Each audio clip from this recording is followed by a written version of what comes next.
Hello everybody.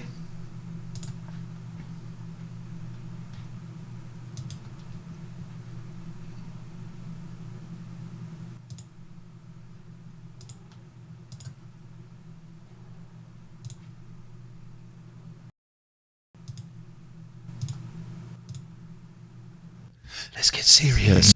Let's get serious. Let's get serious. Let's get serious. Let's get serious. Serious time. Let's get serious.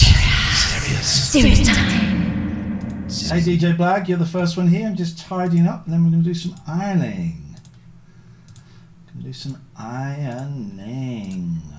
That's iron. Hey, Bunt Pauls, King Pigeon, Shorty, Dog Walking. I'm just tidying up here.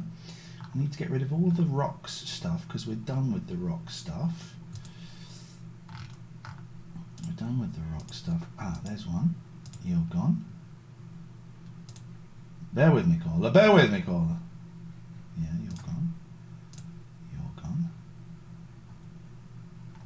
Need to get rid of all of the rock. We're done with rocks. Rocks is gone.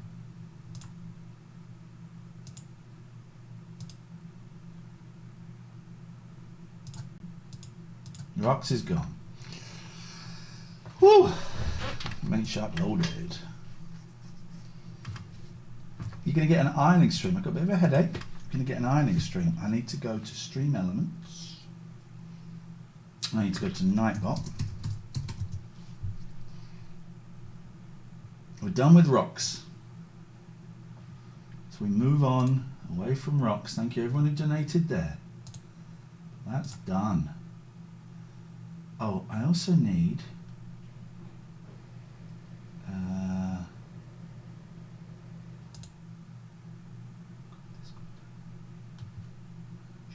bear with me, caller.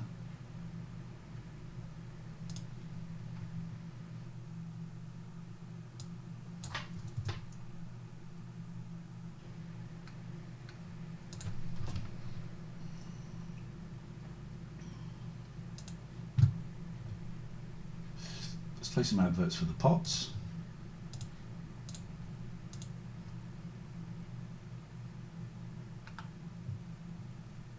Rocks is gone, baby.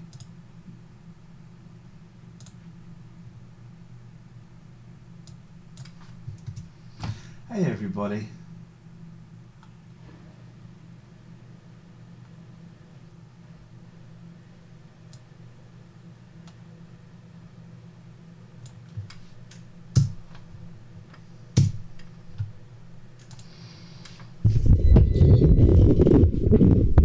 You can still do the application form. I'm ironing. I've had a haircut, but I need to put some product in.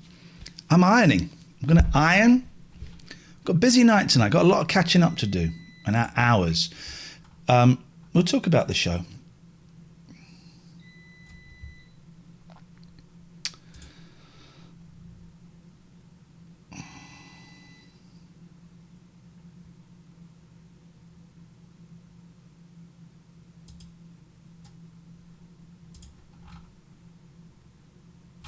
How you doing, guys?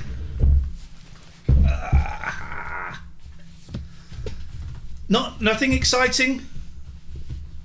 Gonna iron. Thought I'd share it with you lot. We could talk.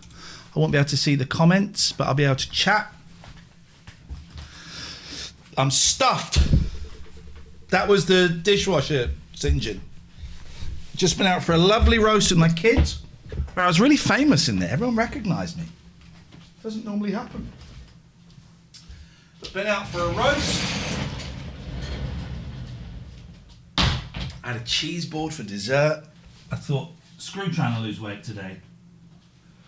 Go for it. Go for it. Right. Down and out in the city, people pass you by.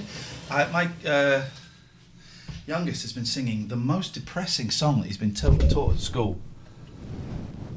Down and out in the city, people pass you by. Now you know who your friends really are. We didn't do any selfies. I like the socially distant selfies, but we didn't do any. Look, I was 14 stone 8. And I was 14.12 this morning. I'll be over 15 stone.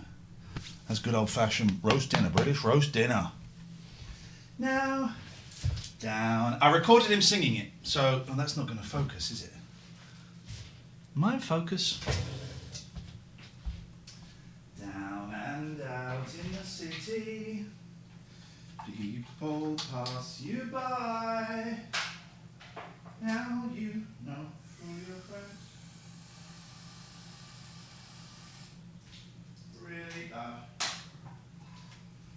I've got a headache, so let me take some pills.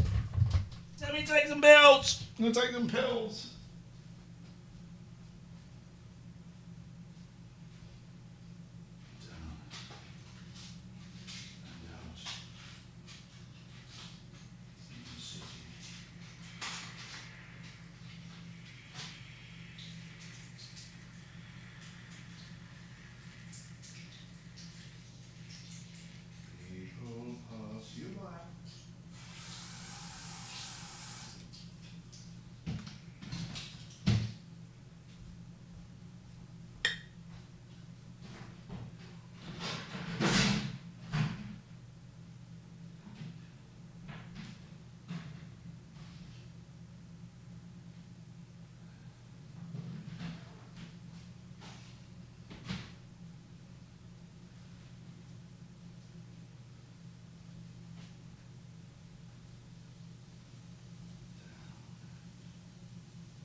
Hello, cats.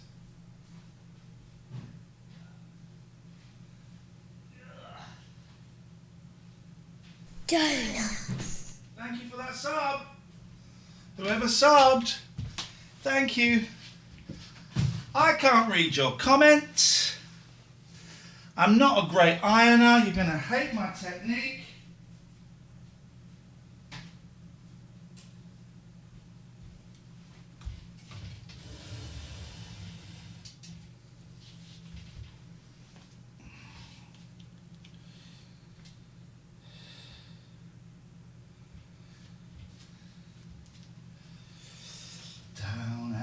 These are my pants.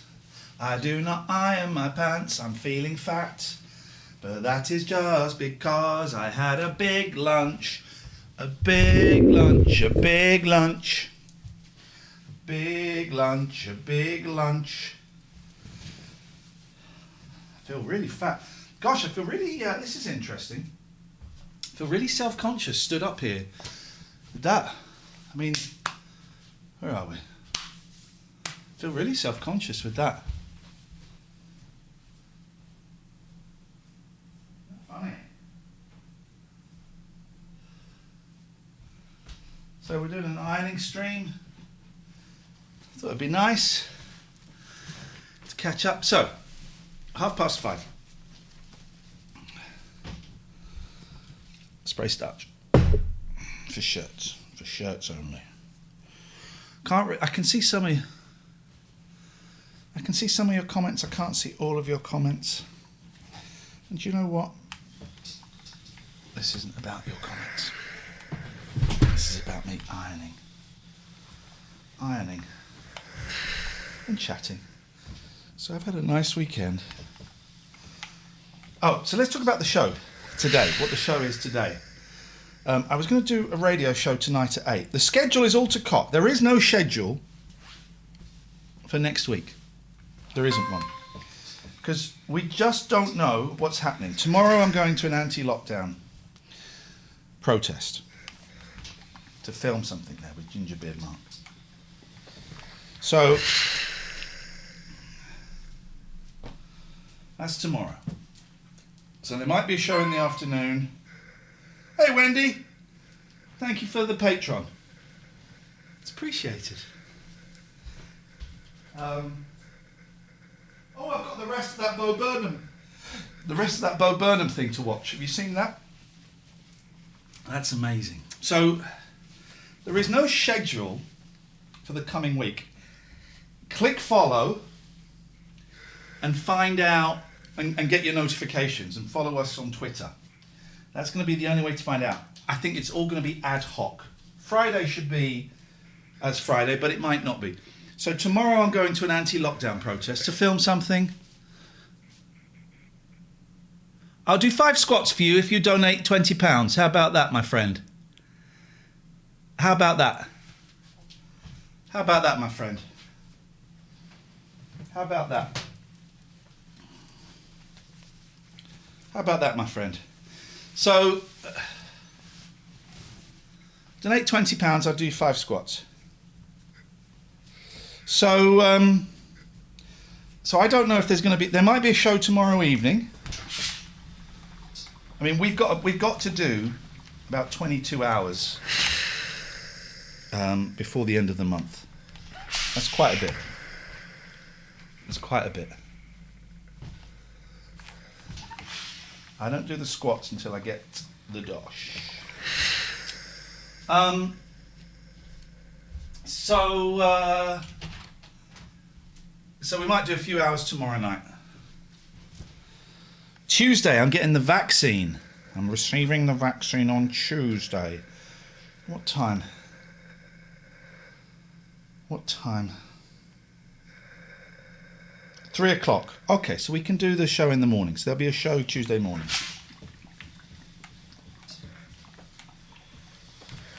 Wednesday, I got a blood test again. 9:20. So we could do a show. We can do a show Wednesday morning. So there'll be shows Wednesday, Tuesday morning. We're getting to that, Pete. We're getting to that. So Tuesday and Wednesday, there'll be shows in the morning. Monday, there'll be a show, but I don't know when.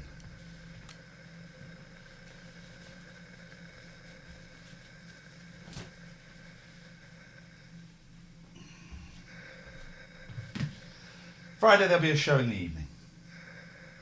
Thursday, no show. Maybe a show in the evening. The gaming, the sponsored show we were going to do has been cancelled because it was gambling. And it didn't sit very comfortably with me. So, and it was, we'd have got 800 quid each. If it was 3 or 4 grand, we'd have done it. Those pants weren't mine, Stacey. I have 2 little boys with 2 little toys. But also, maybe I like skimpy pants. Maybe I like skimpy pants. So that's this week of shows. Is tonight's audio-only show going ahead? Well, the plan was to catch up some hours, was to do from about 6, read Ivy Tilsley's autobiography. Plan. This was kind of a vague idea I had in my head. Was to read Ivy Tilsley's autobiography from about 6. Then do the radio show from 8. And then do a bit of Bezic from 10. Here's where I'm at. I got a splitting headache. So unless that headache goes, I'm not very good at ironing, by the way.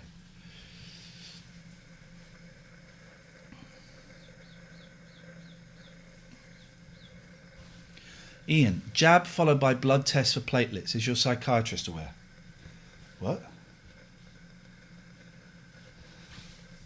Is my psychiatrist aware? They know that I'm going. They don't know about the jab, but they know about the platelets. Why? Should I be concerned of going for platelets the day after the jab? Should I be concerned? Should I be concerned of going for the jab the day before the platelets? Are you suggesting I postpone the platelets? Are you suggesting I postpone the jab? What is going on there? I think they're both okay. I think they're both okay.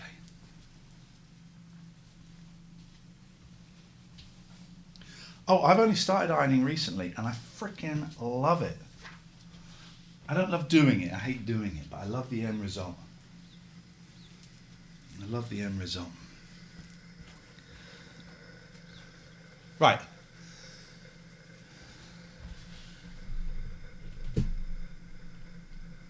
Right.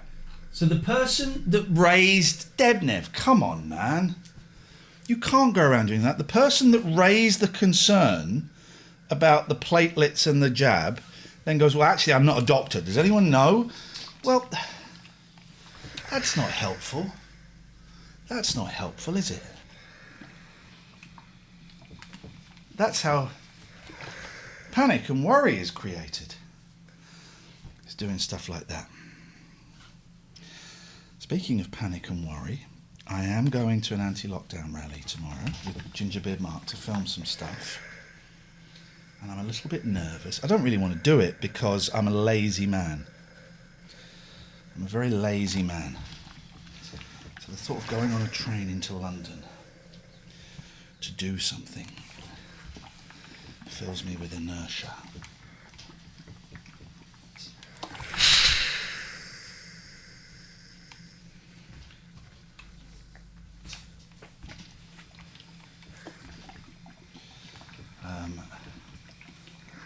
So I'm not really scared actually.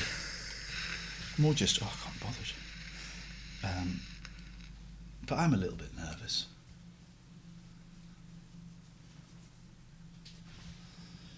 We'll be fine. I'm not worried. Listen, we're not going to go and wind people up and go, oh, you're dickheads. You're dickheads. I think actually there will be some funny stuff in it. But actually, I kind of like to know what's going on for those people. I'd kind of like to know. Oh, I'm going to wear a mask. I'm going to wear a mask. I will be wearing a mask. And if they don't like that, then that's cool. You know? Then that's cool. You know, if they are fans of free speech and free expression, then surely that would be cool, me wearing a mask. So, we were talking about it. I haven't spoken to Mark about it since, really. But we were talking about it being an 11 o'clock show style thing. And I think there will be hints of that. But I don't think it's going to be a full-on 11 o'clock show affair. Really. I tell you what, we will... I know what's happening of the Tuesday, well, certainly the Wednesday of not this week coming, the week after. Probably the Tuesday as well. So they will be our last kind of shows in this Twitch contract. And Matty has made us a stonking 4-hour best of. And I suspect, certainly for the Wednesday, possibly for the Tuesday as well, we're going to watch that and commentate on that. I think that's the plan. Is to watch, commentate, and chat and reminisce about the last year and look forward. For those who don't know, we are moving to Patreon. From July the 1st, we're going to be on Patreon. And you can hear me all right, can't you? And that means you'll get about half an hour to 45 minutes of the show to watch for free. And then it's going to go behind a paywall on YouTube. So if you want to be part of that and get the full audio and the chance to watch the video again, because you won't get it otherwise, you need to sign up to the 666 Patreon tier. Hey Mandula. You need to sign up to the 666 Patreon tier. I should just say, mods, you don't need to. I'd love you to, but it's not expected of you. We will be posting the links in the mod chat. So, you don't need to.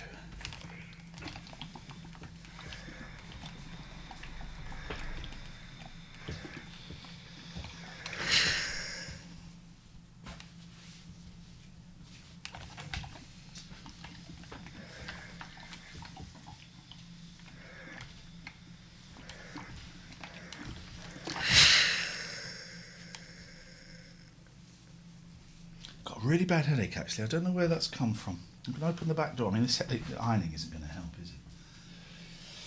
Isn't going to help. See how big is? Hello, Lux.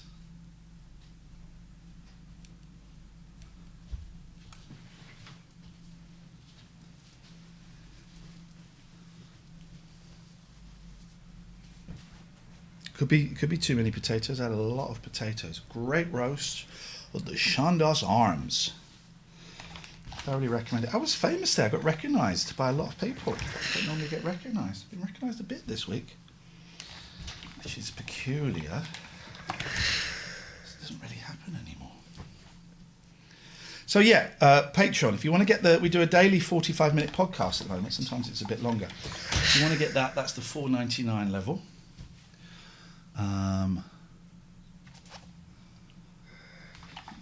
That's the $4.99 level, and to watch the full shows, £6.66 and above. There's a £20 level, which we've got some great podcasts on there that we make just for those people, just for those 20-pounders. There's some good stuff on there. Euro Groovy is Catherine's podcast, where she plays some really cool Europop. I've not heard the latest one. There's the second episode up. I heard the first one and it was a joy. We'll listen to the second one.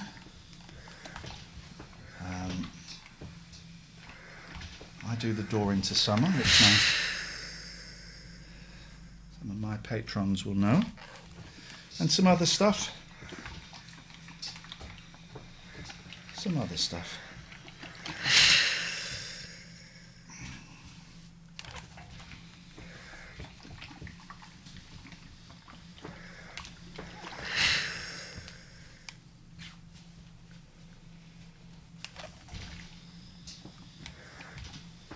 My ironing technique isn't great.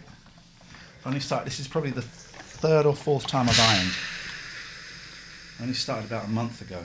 I don't like doing it. I don't find it therapeutic, but I like having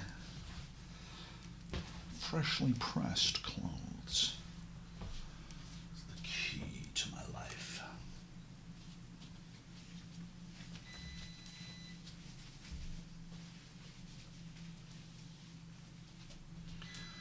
Down and out in the city, people pass you by. I've got to play some adverts for the plebs. The pots, these are for the pots.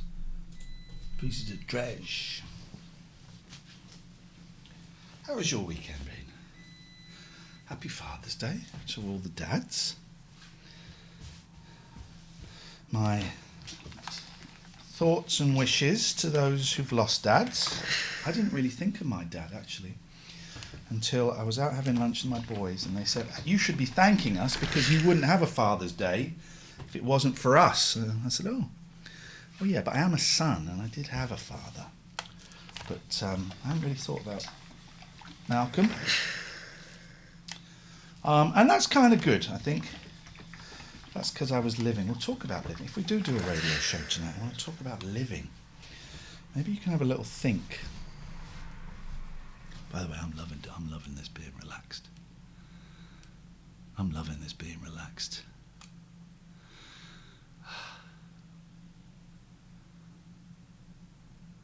What's Steve doing? I like it. Have a little think of the last 2 or 3 days, the last 48 hours maybe. Have a think. Have you, at any point in the last 48 hours, actually lived? Actually lived. Have you, in the last 48 hours, actually lived? I've decided I want to do more living. I want to do more living. I'm wearing this is a merch shirt. This is one of my boys' YouTube channels. Alex Plays Fortnite. Check it out. The other one is called Kimbo Collaboration. Check it out. have you lived in the last 48 hours? Not existed, not got by, but actually been alive. And I've been really lucky. Oh, this iron's too hot for that. Okay, well, that's burnt, that's buggered that. I've been really lucky in that I've had about 5 or 6 moments of living this weekend. Actually being alive, that's a lot. Maybe you haven't had any. Maybe you get 5 or 6 moments a year. The iron too hot. Burnt the logo off. You can check out my boy's YouTube channels. Alex Plays Fortnite. He's not the Chinese lad. There's a Chinese lad called Alex playing Fortnite. And also Kimbo Collaboration. I want to live.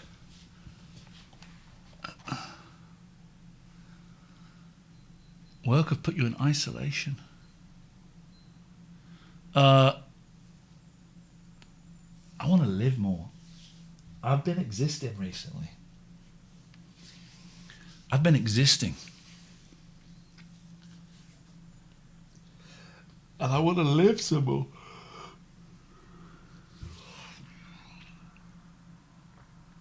I want to live more.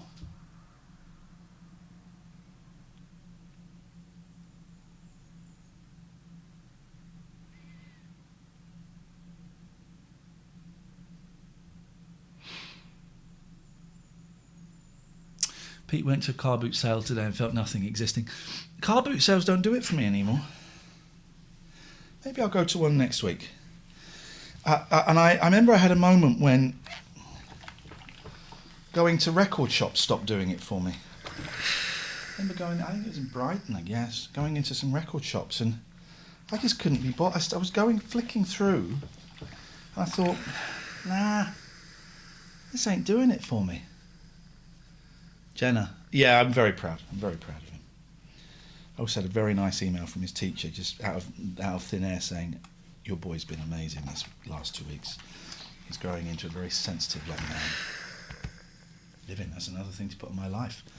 That was living. That was living. I put on my list.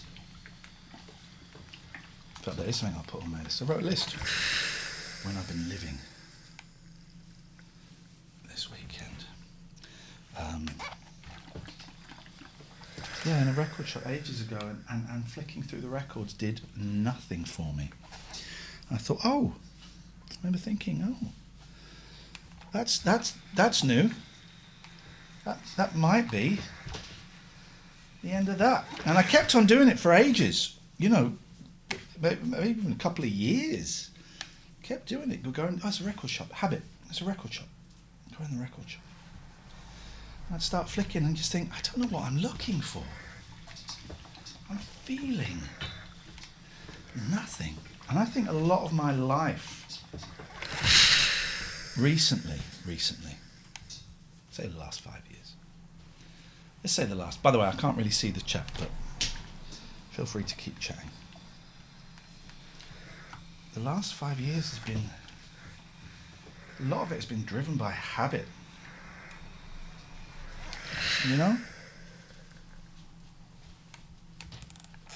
By habit.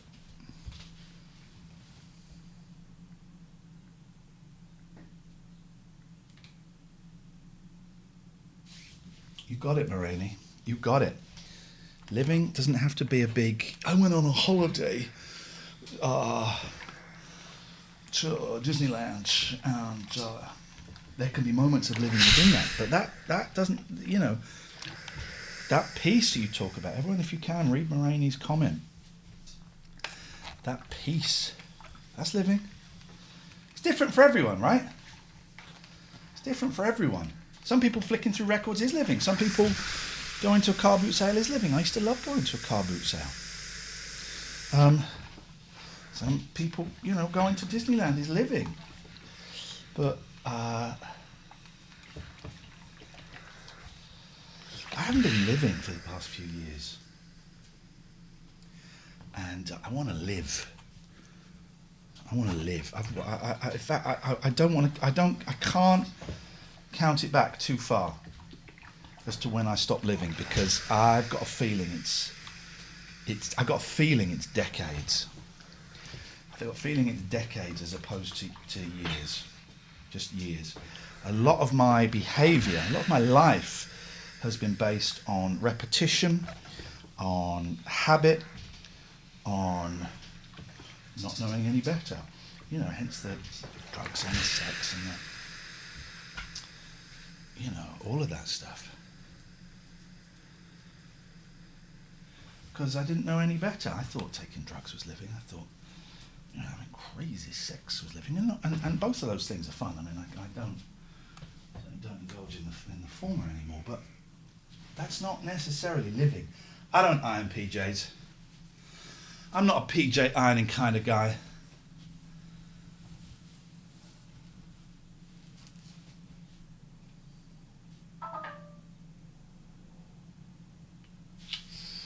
AFC 878. Oh, that's juicy. That's a moment. That's my phone going down. Let me just plug my phone in. We'll talk about that.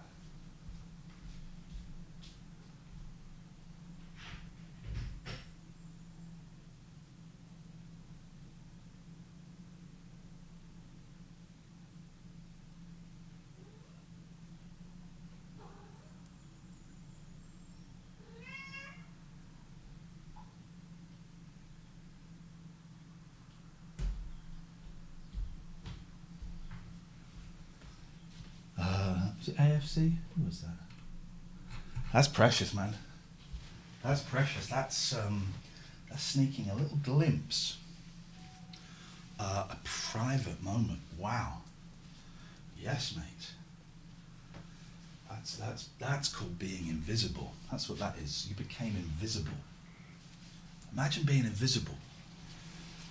You were invisible. Yeah. So much of my life has been built on just this is what I've always done. I've always taken drugs. I've always cheated on partners. I've always had unsatisfying sexual relationships, he said as he tries to untangle a really manky old pair of pants, that have not been based on any form of intimacy other than physical. Here's the other one. Here's Kimbo Collab if you want to check that out on YouTube. I got merch made for them. Scott designs. Maybe Scott didn't design the logos. I think that the logos got designed on Fiverr. Scott made up some merch. We got some hats. It's not for sale, but I got some t-shirts and hats made up for them, and they were absolutely thrilled.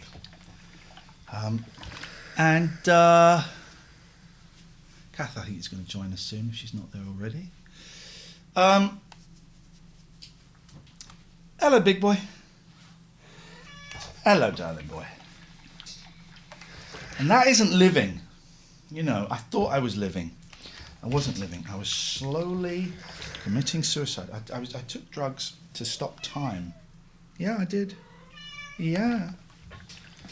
I did it to stop time. I've got a thing about slowing time down, about time passing. I have a real thing about time passing. And it sounds nuts, right? But come with me. It sounds nuts, but come with me. I have a thing about time passing and aging and looking back and going, oh my God, where did that time go? And so part of taking drugs, part of it, was to make time stop. Somewhere in my screwed up thinking, I thought if I just take the right amount of drugs, time will stop. Of course it never did. The peak time was 2:30 in the morning on a drug binge. That's the peak time for me. 2:30 in the morning. Because it's far enough away from the night before, but it's you're still in the night. You're in the heat of the night. Once you get past 3, you're buggered. It's the morning. It's the next day. It's gone. That moment is gone. Once you get past 3, nah, that's it. It's game over, and it becomes, why? Why did I do it again? I'll never do it again. Until the next time you think,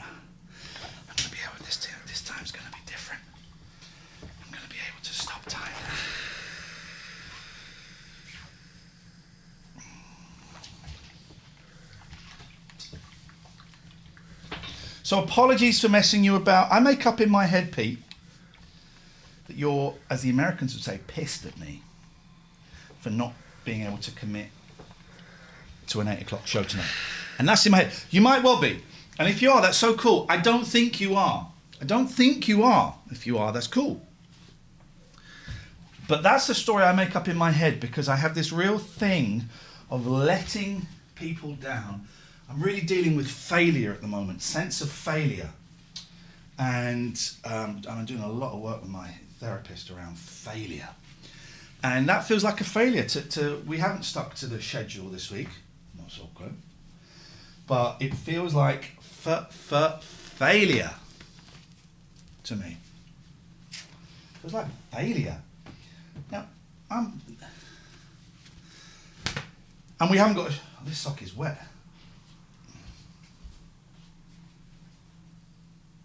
Oh, this sock has also got a hole in it. No, Meddy. Going in the bin. It's going in the bin. Boyley's in the house! Hello, Boyley. We are having... Hello, big boy. We are having a philosophical chat during the ironing about... There's only 2 more bits to go. About failure. How long have you been here for a while, have you, Boyley? About time. About living. What? Imagine. Get us the views. David Turner's is here. One of my favourite people. I loved the computer game shows David's podcast David does with other people. And he was supposed to be offline for like 4 or 5 days and he wasn't. And they did... I've not listened to the catch-ups, David. Did you know they were doing it? Your sister told you, right? Hole in a sock's still good for a year. Depends what you're using it for. And so they did these daily podcasts where they updated us as to how David Turner's had been online. They'd been tracking his online activity. Oh man, it's the funniest thing. It was the funniest thing. I was in hysterics. It was so clever. You know sometimes... no, so I had no idea about the podcast and that. You know sometimes someone does an idea and you go, oh, I wish I'd had that idea. I wish I'd had that idea. It was so... I was in hysterics. And they'd start off all polite. Well, we're here to talk about... David, and then by the end they're going, it's a fucking disgrace. He's treating us like shit. It was so funny. Absolutely hysterics. And if I'm honest, I think the show works better without David. Having David as like a presence, but not having him as a talker. So his spirit is there. Anyone who starches their own shirts can never be a failure in my eyes. Thank you. Here's the thing, Ian was very snide during that. Well, I don't know what you mean by that, mate. All I did was ask if you wanted to play Xbox. Then when you said you did, but you couldn't because you're at your brother-in-law's, I sent the screenshot to your friends. That's all I did. That's all I did. That's all I did.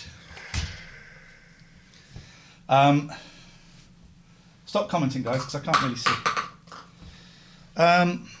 What were we talking about? Why are there not more shows like this? I don't know why I'm looking down there. The camera's there. Why are there not more shows like this? Just chatting. Chewing the fat guys. We're just chewing we're not chewing the guys who are overweight. We're just chewing the fat. Stopping time. Hey, nice one, Boyley. We're stopping time. Stopping time.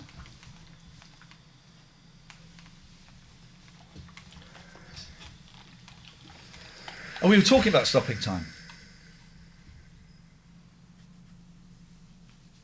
I had a haircut. Can't really tell from that. You can tell, can't you, Biggers? Ooh, big boy. Got a bit of a headache.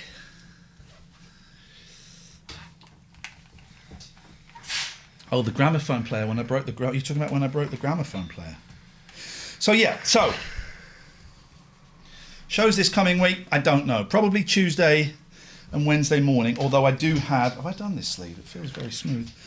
I do have the jab on Tuesday and I've got a blood test on Wednesday, but I think they should be before the show, so that's cool.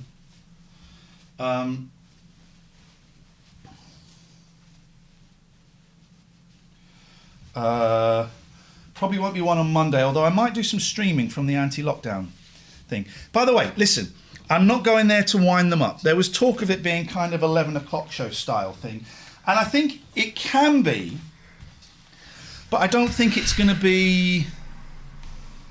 I'm genuinely interested. The more I think of it, we'll have a laugh. We want some funnies in there. We want some gags.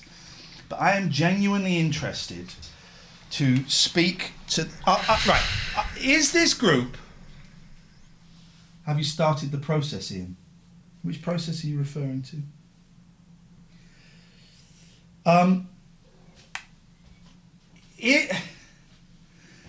I am starting to wonder if a portion of these anti-lockdown protesters are simply, I'm choosing my words so carefully, feeling disenfranchised. Right? We know there's some swivel-eyed loons there. There's swivel-eyed loons everywhere, right? On both sides. Swivel-eyed loons on both sides, okay? But perhaps in this instance, the swivel-eyed loons who are on the side of the anti-masker are perhaps more dangerous. Maybe they're not. Maybe there's swivel-eyed loons on the other side who are just as dangerous. I don't know. What is that? Oh, that's that shirt wearing. So, sure, it'd be nice to talk to some swivel-eyed loons, okay? But I also hope. Okay, big boy, you're bored. I also hope I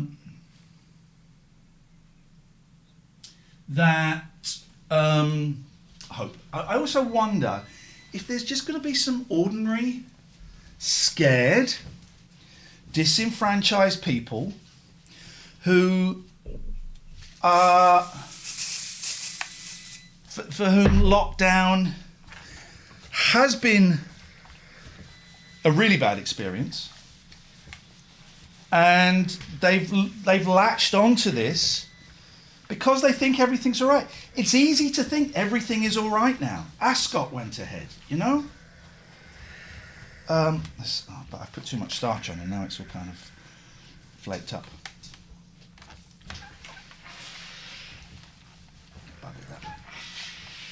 You know, I do think there's going to be some disenfranchised. You got it, Pandy. People who are lost and who are scared. Here's what I had forgotten to remember. Mentioned it a lot and then I forgot it. This is the last bit of ironing, guys. I had quite. They wore masks, no abuse. Good, I'm going to wear masks. It's a bit whatever. What was I going to say? Let's play some adverts for the pots.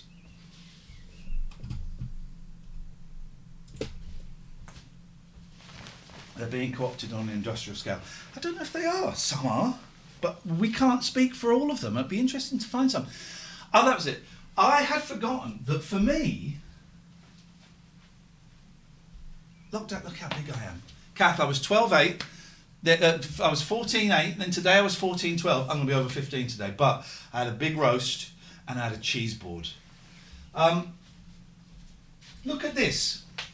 This is what I was locked down in, right? You got room. 1, 2, 3, 4, 5, 6, 7, 8, 9, 10, probably 13 foot by, I don't know. 1, 2, 3, 4, 5, 6, 7, 9, 10, 11, 12. 13 foot by 13 foot. That's what I was locked down in. And I got a garden. Oh, Kath is watching the adverts. Hey, listen, could you do us a favour, guys? Don't sub until July the 1st. Because of a weird quirk of our contract with Twitch. Actually, it's kind of the way it's worked the whole time, and we'll go into it one day. We won't get a penny from your subs or your bits this month. Not until July the 1st. So if you can wait until July the 1st. Oh, the adverts are still going. We'll wait. We'll wait.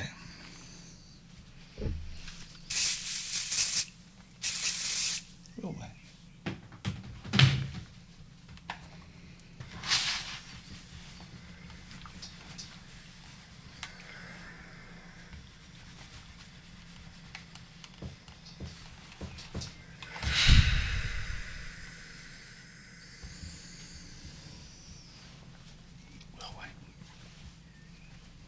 Kath, you can ask Kath to give us a shout when she's back.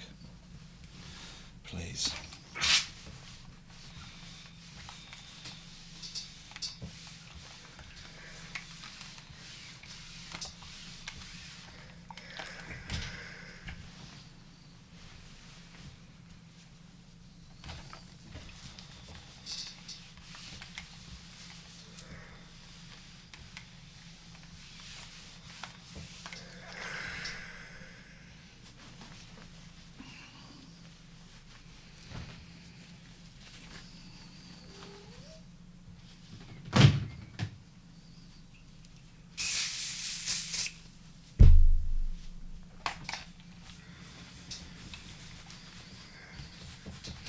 Welcome back, Pots. As I was saying, we did wait for you.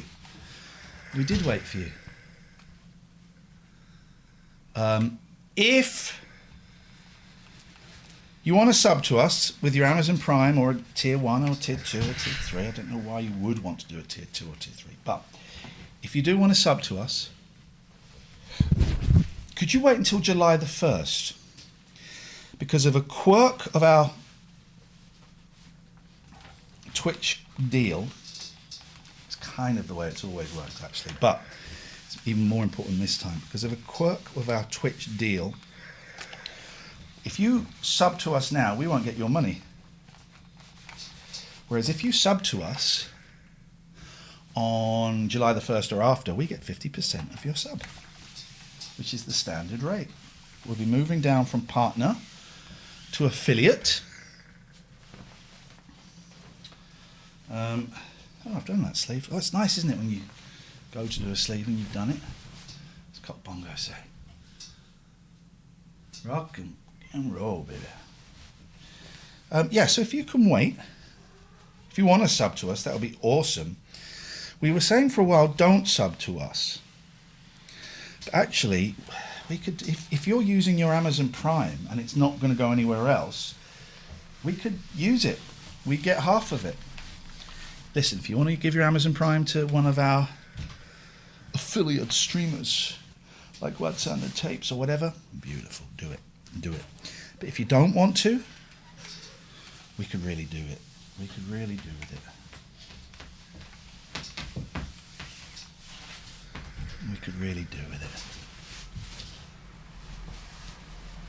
Thank you, Quiet Bloke. He's just cancelled his resub that was due in 3 days. It helps. Every penny helps. Every penny is important at this point in the game. You all right, Biggers?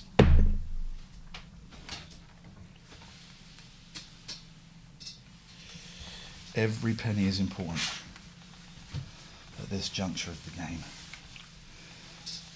Patreon, we seem to be hovering around the 600. We've dropped down again, I think, to about 598. I'd have to check. It's weird. If anyone has dropped out of Patreon, I'd love to know why. Not angry, not upset, just confused. And it would help us get a better understanding of who we are and what we're dealing with as we move into a new medium. We're back at 600, are we? It would help us know if we've done anything wrong, if we could do anything different, if that's just a thing that people do. So do let us know. I mean, I could reach out to the people directly who've left, but that feels a little bit... That doesn't feel right. That doesn't feel right.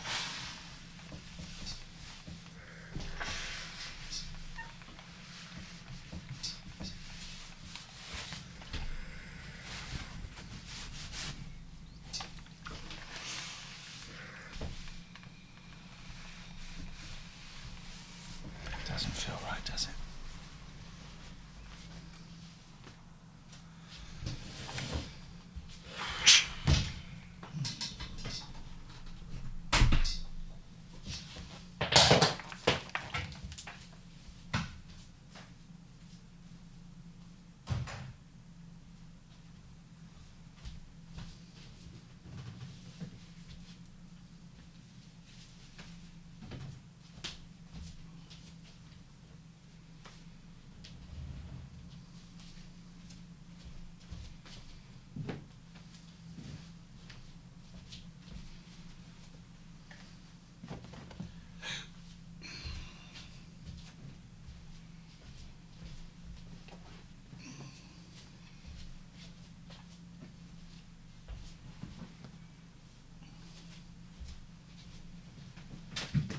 Back in a bit.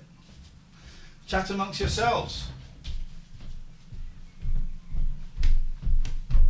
Hello, Pat. What are you doing up here?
One of you go in here.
Doesn't know I had you from the start.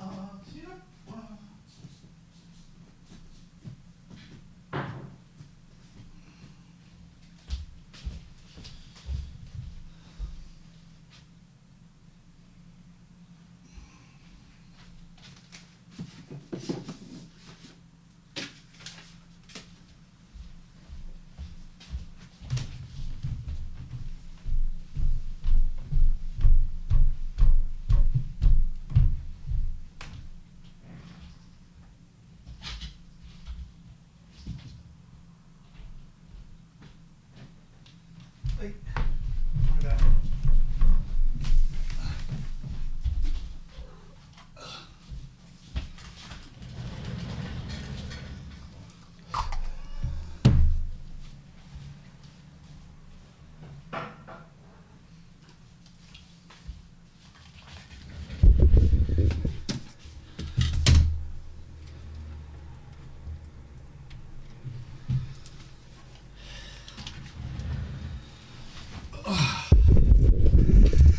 I need to put some product in my hair.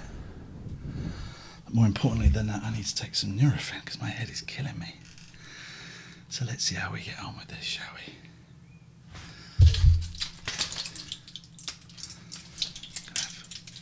I'm having 4 Nurofen. Shh.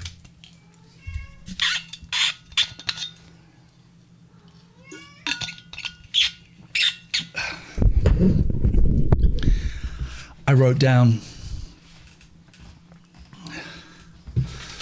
when I was living this weekend, times I actually lived this weekend, sharing my cheese board with my boys. We went out for a lovely lunch, the Shandas Arms, and I'm trying to lose some weight. I'm losing weight. I've lost a lot of weight. I was down from 16.4 to earlier this week I was 15.8.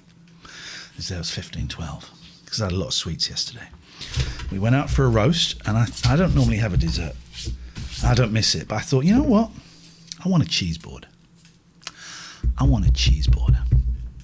So I ordered a cheese board, and my boys are going, can we have some? I said, well, you're having a chocolate brownie. You're having a chocolate brownie with ice cream. And then I said, you can have some of my cheese board. You can have as much of my cheese board as you want. And they didn't really like it. They don't really like cheese. But sharing my cheese board with my boys was living. I've been thinking about when have I been living over the past 48 hours as opposed to existing? A lot of my life has been existing. I suggest you do the same. I invite you to do the same. Turns out I had quite a lot this weekend. Top trumps over roast. We played, someone sent us for my birthday. Amy, might have been, no, it wasn't you, Amy. Can't think who it was. Had apple pie, apple crumble and custard. You missed the ice cream, Dave. Someone sent us some Cats top trumps. Got played today while we were waiting for and while we were eating our roast.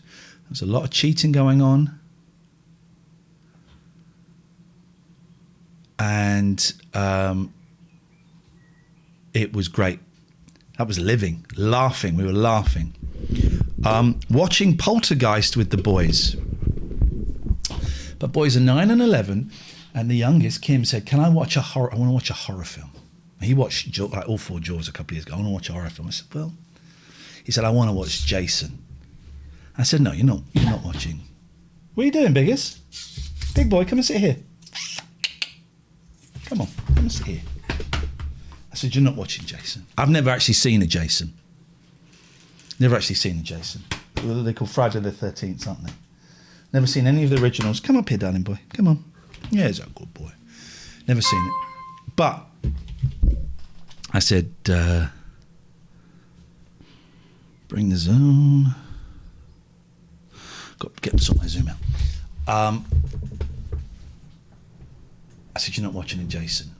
But I will find a horror film that I think you can watch at 9 and 11. And I settled on Poltergeist. Now, I saw Poltergeist is 1982. And I saw it about 10 years ago, and I thought it was crap because the special effects were crap. But watching it with a 9-year-old and an 11-year-old, it was brilliant. It's a perfect film. They're here. It's a perfect film. The special effects are shonky. It's 40 years old, right? And the boys didn't even question the special effects. Even the guy ripping his face off or any of it, they didn't question any of it, right? It is a perfect... Cop Bongo, how did they deal with the guy scratching his face off? They were like, yeah. They could probably see it was a dummy, but they didn't say anything, right?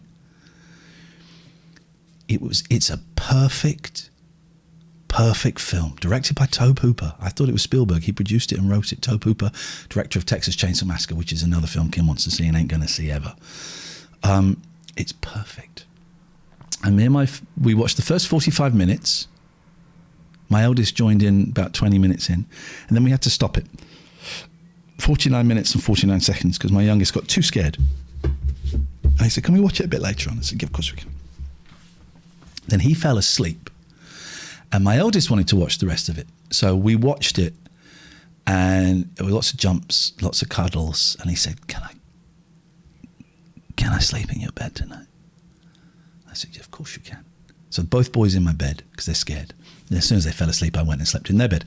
And then this morning, Kim was really upset that he was a bit peed off, rightfully so. That we didn't wake him up to watch the film. We tried, but we couldn't. I said, all right, well, I'll watch it with you today. So we watched the last hour again, and he was scared. And it was great watching it a second time. I loved it. That was living. I said, how scary? I would rate that as a 4. How scary would you rate that? They rated it as a 6. I said, okay, right. Well, I can find one that's maybe 1 or 2 points higher then. Now I know what the level is. I know where we can go. That was living.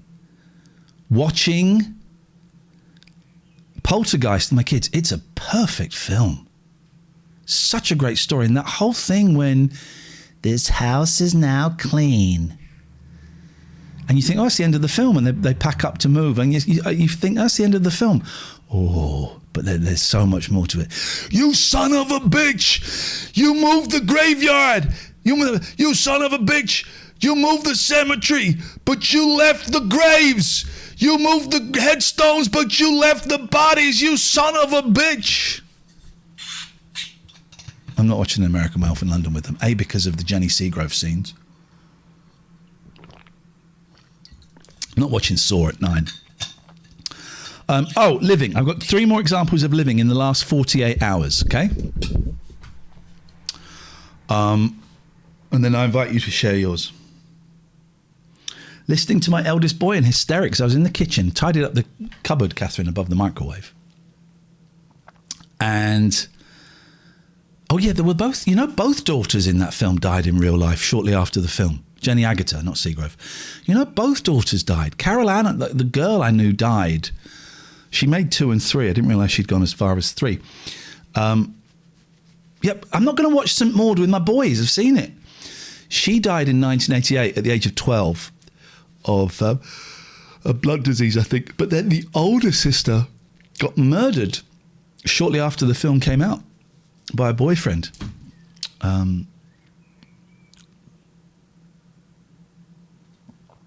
So that was grim.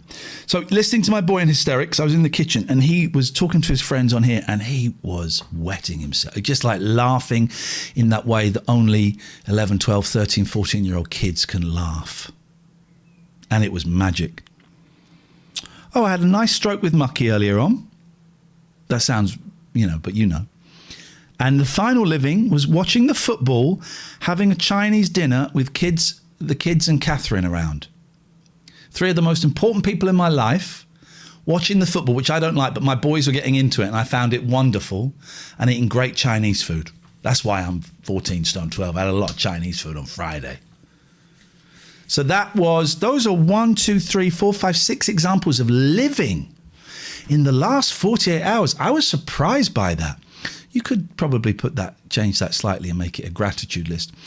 I was surprised by that. And it's more because the boys were here and they do bring out a certain thing But I want to live more.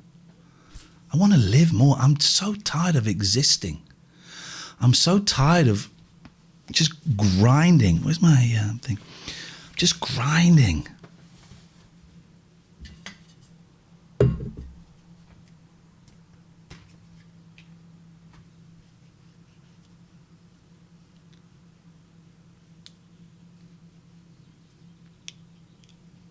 Dallas the godmother. Tired of just grinding, but lockdown may have done it, Mark, to a lot of people. But I think lockdown has helped me realise that I've been existing for years, and not living for years. I want to live. I want to live. That's what I intend to do. But how? And it's easy to go, that's what I'm going to do for the rest of my life. And then, you kind of get sucked into reality and mortgages. And mortgages and whatnot are important, Of course they are.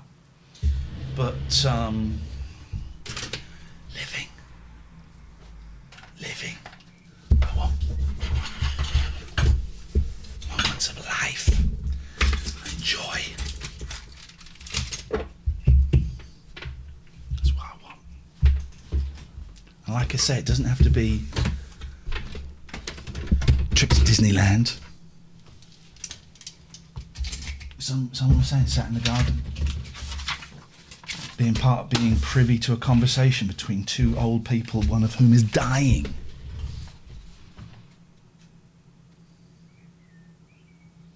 They don't want to sign up for a monthly payment, so they just want to pay once. Well, those people are a-holes. They just want to pay once.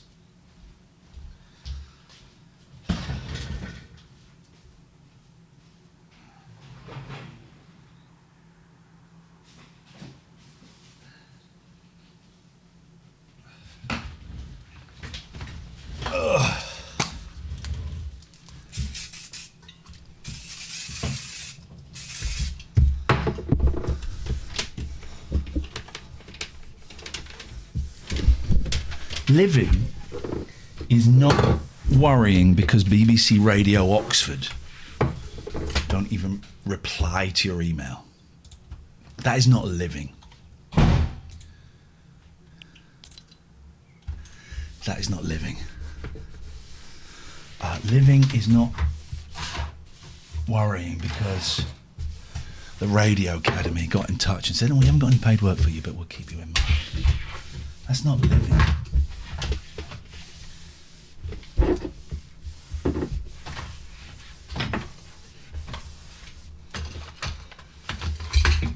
Living is not. Living is like. Oh, my boys got me. Oh, can I show you what my boys got me for my birthday?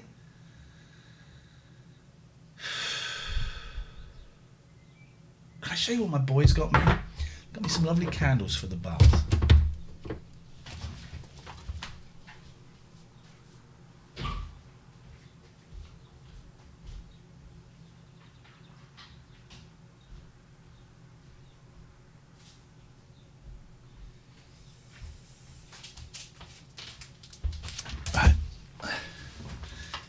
Bye, David. Love you, man.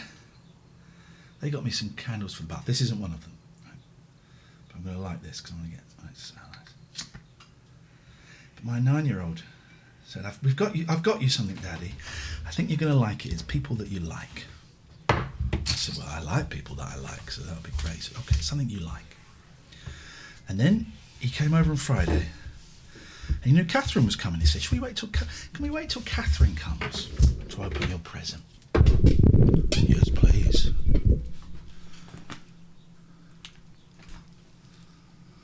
Yes, Dupont James is the answer to your question. So Catherine came, he said, right, can we get your present? He said, right, open this one. This is the one I chose. He's 9. Now, up until now, their presents have been great, But generally it's stuff their mum said, let's get some aftershave and let's, you know, my 9-year-old went online. This is going to make me cry. Went online and looked for this himself.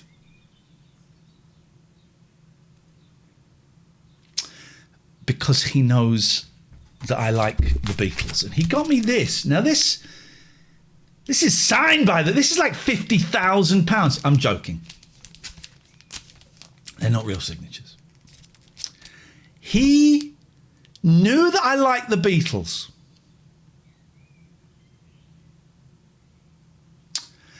And he went online and looked for something to do with the Beatles. I didn't know what, just went and looked and he saw this. And he bought this. My 9-year-old, Kim. It cost £50,000. No, it's not.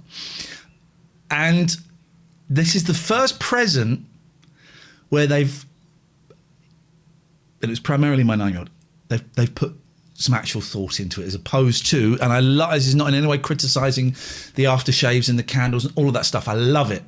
I love it. But this is, he thought, right, Dad likes this. I'm going to go online and look for something. Getting that framed. It's going to go in here probably. Maybe in the other room. And this was living. Because it's not about the present. It's the thought that counts. Oh my God, I've just got it. It's the thought that counts. I've just got it. I've just got it. It's the thought that counts. I've just got it at the age of 48. It's the thought that counts. This is treasure to me. This is the most precious treasure to me. My babies. What's going on here?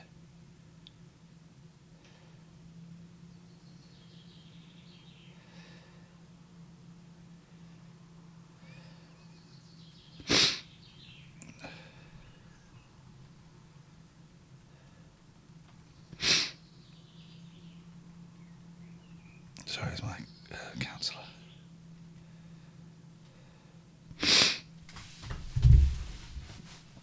My boys. Here comes coffee talk. We're talking about living. We're talking about living. Being alive. I'll tell you what's not living. Not living is constantly checking the Patreon and going, oh no, we're down. Oh no, we're up. That's not living. So I'm just going to accept it for what it is. Hey, Coffee Talk, thank you for the raid. It's appreciated. Saying that, we are up to 600, so let's update that. But that's not living, checking the Patreon every 20 minutes. That's not living. You know?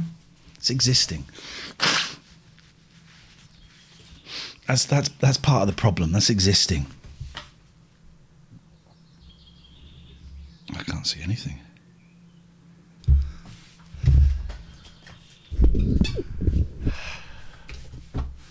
I'll actually open the phones. Oh, we missed a phone call, but that was ages ago, so we won't. If you want to give us a call.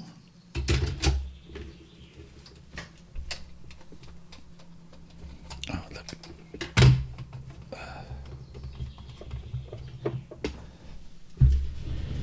Oh, would I?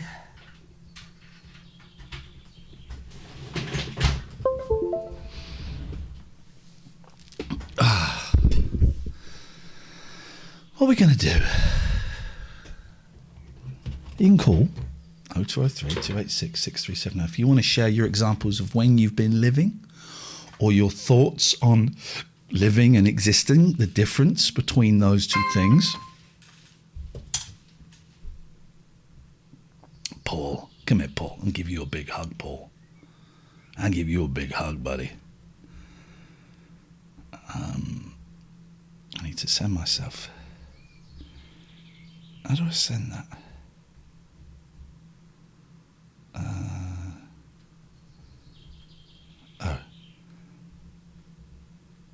I think my kid has learnt the most miserable song.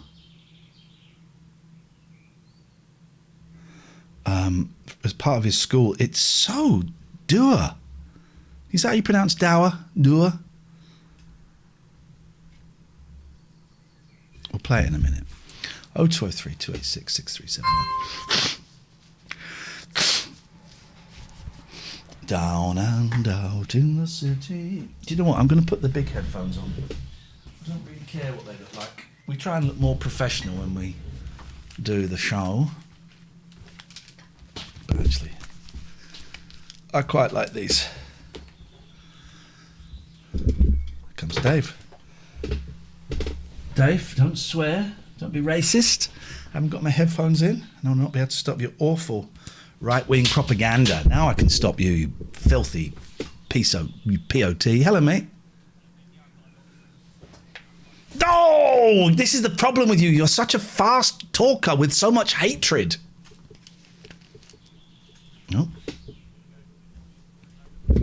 I was being very amusing, and I said you're such a fast talker with so much hatred, and it was fun. Let's go. Wagwan. Wagwan. That means what's going on. Tell me about it, man. Oh, they can't hear you. They can't hear you. We've been having a great conversation. Now they can hear you, I think. Yeah. Yeah. So the racism didn't get through, guys. The racism didn't get through. You thwarted me again, Ian. No, I've just been generally living, and I think it's a good way of thinking about it, right? Because it's stuff I've been doing right over the last couple of weeks. But yeah, you're right. There's a difference between that and then just existing. Yeah. So yeah, had a great morning yesterday. We were on stream with Chaz, making Scotch eggs, which was fun. Of course. Now, here's the thing: I only found it recently. Scotch doesn't mean it's from Scotland. It's scotching is like a way of cooking an egg or something. Yeah, because really all you're doing is frying it in meat, aren't you? Which I guess is something they do in Scotland. Love it. Did your Scotch eggs have runny yolks? They didn't. We did try, but we baked them because, I mean, the last time I did any kind of... We've been doing a lot of baking. Yeah. The last time we did actual cooking on the hob, there was smoke alarms going off and everything. So I thought deep frying on stream was not the best idea. So we baked them. Yes. So no runny yolks, but... and that's nice because you know Chaz. Chaz's great. He's great fun anyway. And we had the usual lot in the chat, so that's always lovely. A nice Saturday morning. Yeah. And then we saw my nephew yesterday. Obviously we've seen him. We saw him a couple months ago, but we had to be outside and stuff. And he's 9, so sort of same age as your youngest, and he's getting into. He's got his Switch, and they've released a game where you can start programming your own games. Have they now? Yeah, so like really simple, like building blocks. Use this to make the controller. Yeah, that's interesting. Yeah. Okay. And it's all because that's what I'm into. I studied computer game development at uni, and so I was sitting with him, and he was showing me how it all worked, and he came up with his own Among Us in real life. So I've seen these YouTubers do this. Yes. The best thing was though, there was 2 instances. Okay, so if you sabotage, you have to shout, "I'm sabotaging." So, well, then we're going to know who sabotaged. Yeah, just pretend you didn't hear it. It'll be fine. Okay. Yep. And then I was in the living room. My wife was in the kitchen. Then I suddenly hear my nephew shout, "Stab!" And then says, "I found the body. Someone's killed someone." I think it's you. Brilliant. It was great. That thought that's gone into it, but then hadn't quite twigged that. Yeah. We talking about video games. Me and my 9-year-old, we completed. It Takes Two of us. I can't remember what it's called. We completed A Way Out that is not 9-year-old friendly, guys. But we were looking for something, and we settled on a thing. The sequel. What's it called? You're a piece of wool. I can't remember what it's called. It's called like unraveled or yarn or something. Is it not the Yoshi one on the? No, Switch? it's a sequel, and the sequel is co-op, and you're two bits of wool, and you kind of have to traverse this environment and escape, and it's like a puzzles. You solve puzzles and stuff. Unravel. It is Unravel. Right. Unravel 2, and it is so slow, and the music is so gentle, and then there's some little bits that are quite spooky. It is flipping brilliant. Love it. Really enjoying playing games with my 9-year-old. So much fun. And we're playing. I have an Xbox. I don't really use it, but it's on there, and that means that when he goes home, I can play it with him after school, and he's at his mum's house. Oh, nice. Yeah, we're saying we're kind of getting to that point now. We're like, my nephew was trying to play Smash Brothers, but I'm not going to let him win every time. No, he didn't quite like that. Those days are long gone, kids. Yeah. Now we're playing for real. Exactly. His dad shot me a look a couple of times. I was like, you can let him win, but I'm teaching him valuable life lessons. That all effort is ultimately futile, and you just have to get used to getting your head battered in every single day. You put the effort in, you get better than me, then you win. That's how it works. Goddamn piece of trash. I did point out I've been playing that series of games a long time before he was born, though. So. Oh, I'm just. There's a message from the boy's mum. Kay wants to watch another horror. Can you think of one that isn't too gruesome, terrifying? Not right now. I need to give it some thought. I would also suggest not on a school night. Look at me being sensible. Not on a school night. And one of us would have to be there to watch it with him. Look at me being so responsible. I was nervous about showing them Poltergeist in case it messed them up too much. I just thought that the shonky special effects might be enough to kind of ground them. But actually, they didn't comment on the special effects, apart from say, how did they do that? Is that CGI? I said they didn't have CGI then. That would have been a really complicated way of putting like one picture on top of another. And all right. Okay. All right, Dave, is there anything else, please? I had Five Guys today, which is like my ultimate living. Dirty. Oh, you mean the restaurant? Yes, the restaurant. Although I did sit in the car park for 30 minutes because they were obviously very busy, but it was worth it.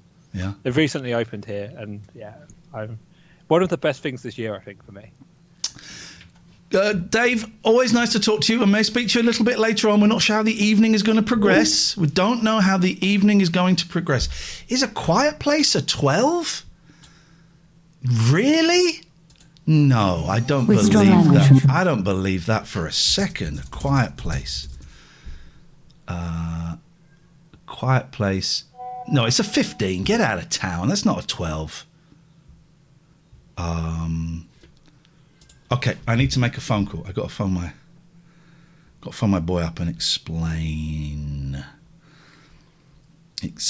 to him what's going on. I tell you what, why don't you watch some adverts? Will I make a cheeky little phone call? Here we go. Excusez-moi.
We're back. We're back in business. We're back in business, guys. I'm not sure how you could hear Dave then, because you shouldn't have been able to hear Dave. Shall I play that song? So I play this really miserable song that my 9-year-old learned at school. It's the most incredible song. Listen to this, right? It doesn't know all the words. Here we go. Down and out in the city, people pass you by. Now you know who your friends really are. Life is growing colder, you feel older. The life you've led has cut you down to size. You thought you played it pretty cool, but now at last you're forced to realise you've been a fool. This is he's singing my story. This is my story that he's singing. My God, this is awful, isn't it? I mean, great singing, great performance, but what a poor life that it carries on. Down and out in the city, no one hears your cry. My God, he's 9! What are you doing to my baby? He's 9! Now you know what despair is about. When you hit the bottom, you're forgotten. It's far too late to try and make amends. It's too late to even make amends. My God! This is incredible. Joey, my sister's in the chat. This is our lives. You can't undo what you have done. Down and out in the city, in the dirt you lie. Now you know that your luck has run out. One thing is for certain, it's the curtain. Whoa! That's my 9-year-old boy. He didn't write that, but I wish he did. I feel like I just want to go to bed forever. Isn't it? You watch, something magic was about to happen here. You can call in, by the way.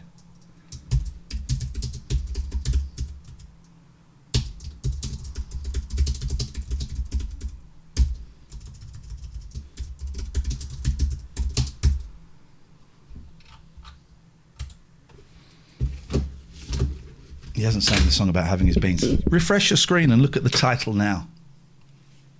Refresh your screen and look at the title now. Ladies and gentlemen, it's time for Lynne Perrie, Secrets of the Street, Chapter 2. Chapter 2. That's 1 hour 30 we're in. Okay. It's Chapter 2. If you're listening to this, is now everything that's just happened does the rest of that stuff good as a podcast?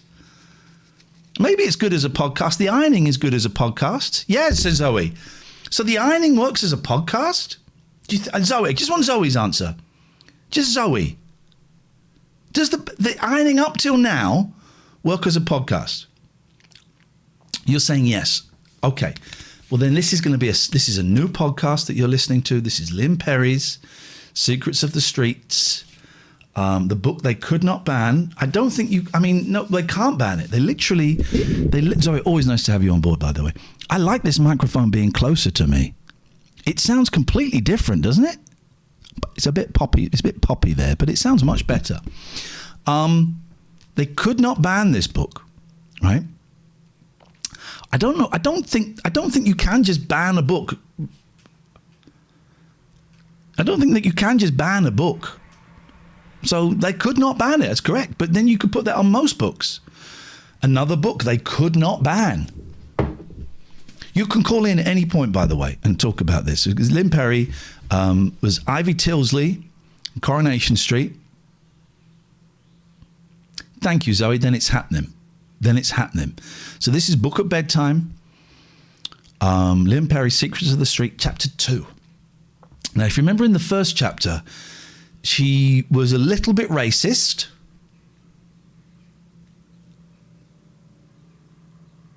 And she got quite ill and nearly died. And then she upset Jim, the Irish fella from Coronation Street.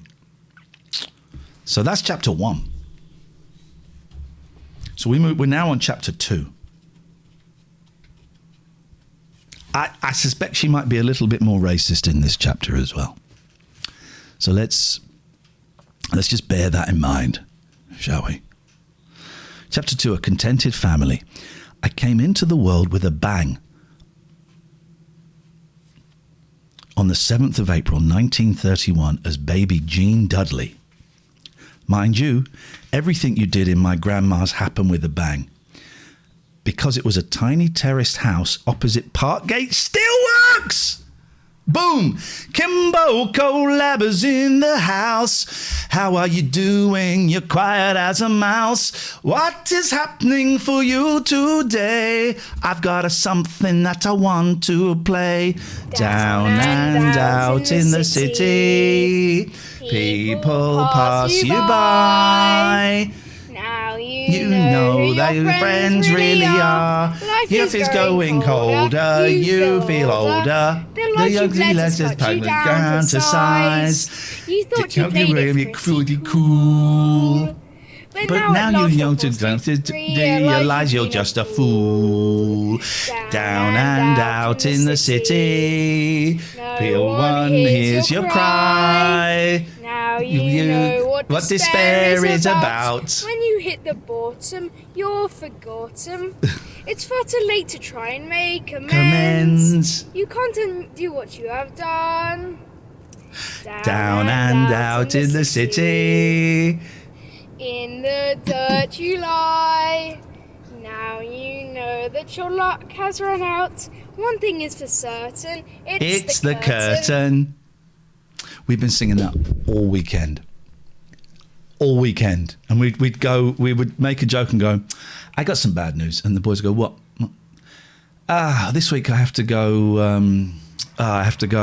down and out in the city. Some song, huh? So we're reading the book. You've missed all of the fun, Kimbo Collab, so I suggest go and dream. They're here.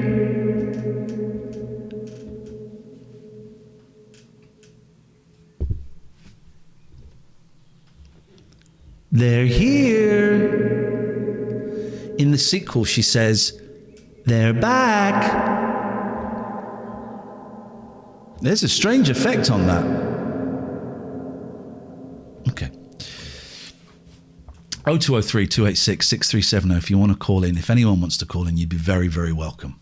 You'd be very, very welcome. Mind you, so I'm reading this book. Okay. There's Lynne Perrie. Look at that picture on the back. This is important. This shows you what a big star she was. She's got a car phone. She's got a car phone. This is what a big star she was. She's got a car phone.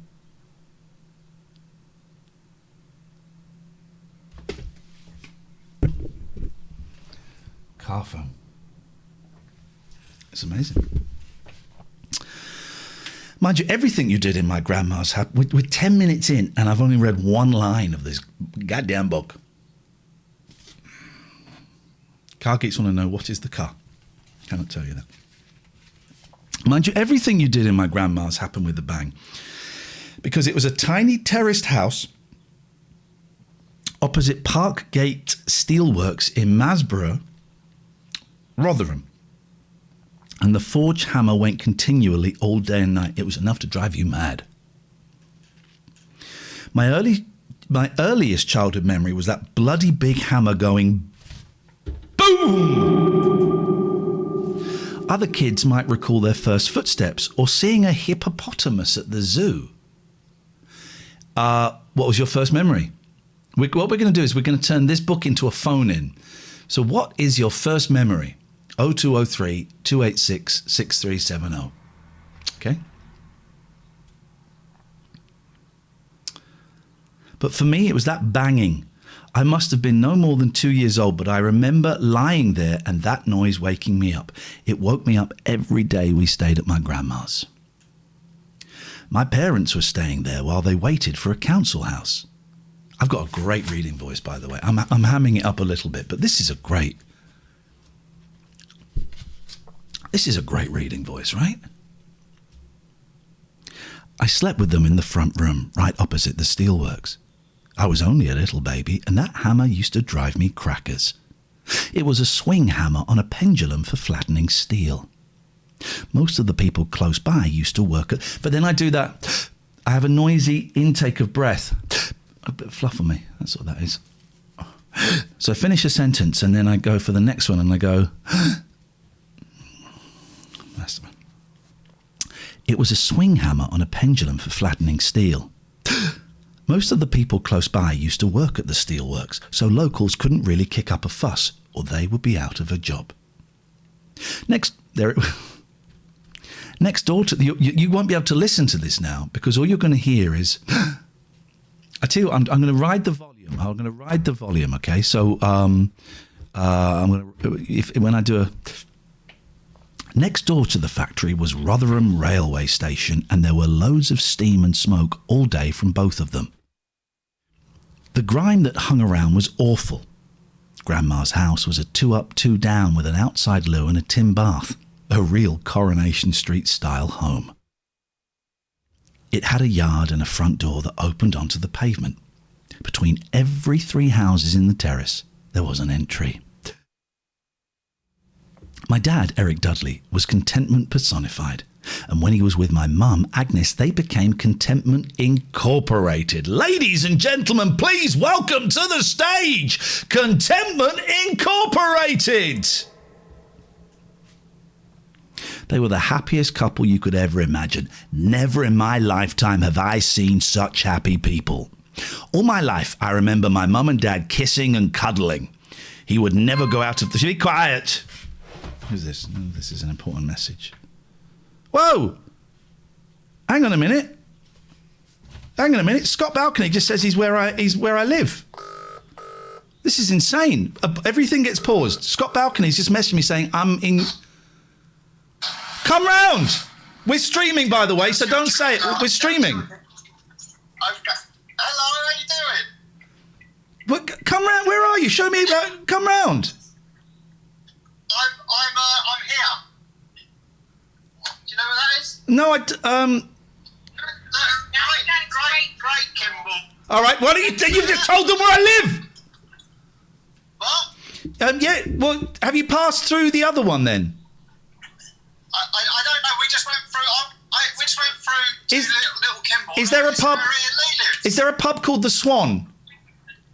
Yes, there was. You're literally 2 minutes away from me. We're like 17. I live about 17 minutes away from you. Okay, but you're now closer than that away from me. I know, but we've just been to Go 8 for Father's Day. You know someone fell off there recently. Oh really? Yes. Yeah. What happened? That was. Oh, there's the Swan. Yeah. Well, you come back. You've just been under that bridge. If you went under that bridge and took a different turning, you'd be my street. Yeah.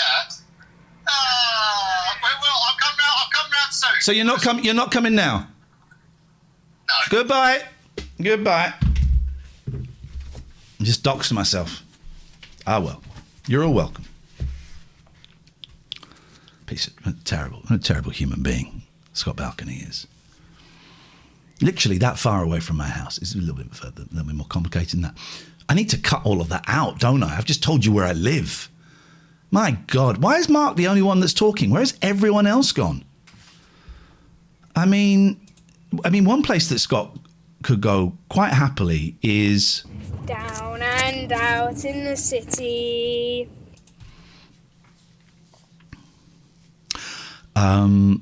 He would never go out of the house without giving her a kiss. My grandma died when I was about 2, and I don't have any clear memory of that, but my granddad was still round when I was a child. He used to have a saying, no thank you, once got me a good hiding. Then he'd tell the story of how his dad, my great-granddad, took him to work at a woman's house when he was aged 4. The woman gave my granddad a shilling and asked him if he wanted some stew. My great-granddad had some, but my granddad didn't. Is anyone following this story?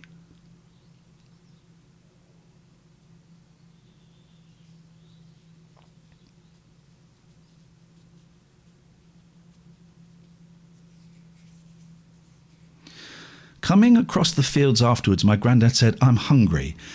And my great-granddad thrashed him. He said, "I'll teach you to say no thank you," and kicked him from one side of the field to the other.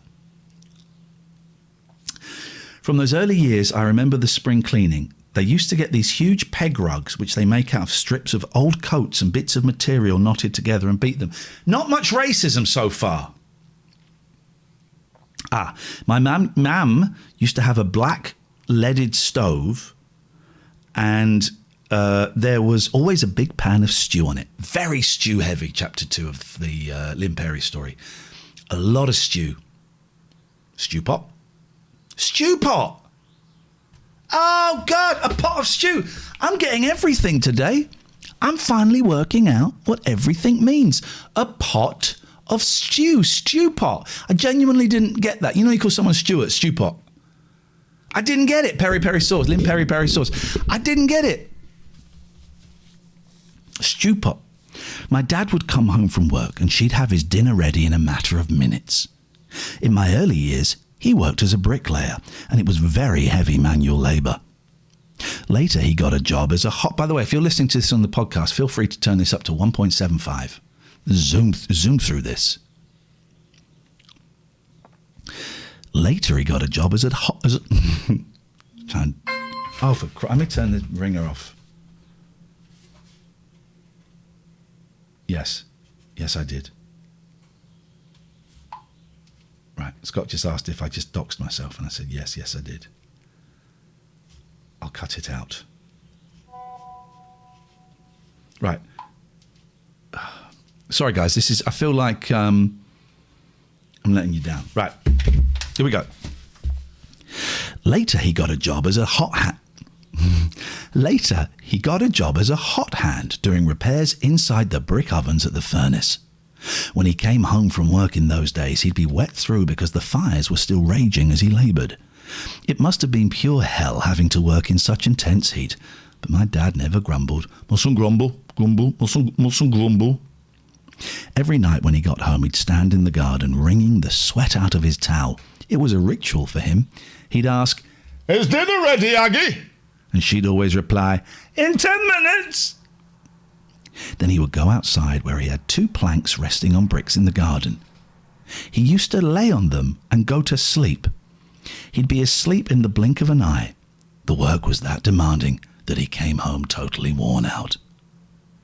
I told him he snored, but he'd always deny it. For years, I tried to convince him of his snoring, so when I was older, I took a tape recorder out after he'd nodded off and he heard himself for the first time. He'd start off lightly, but in no time it was a full blast snore. He even said, That's not me," when I taped him on the lawn. But at the end of the day, he had to accept he sounded like a hog hunting out for truffles. On payday, which was every Thursday, my dad would bring my mam her weekly treats.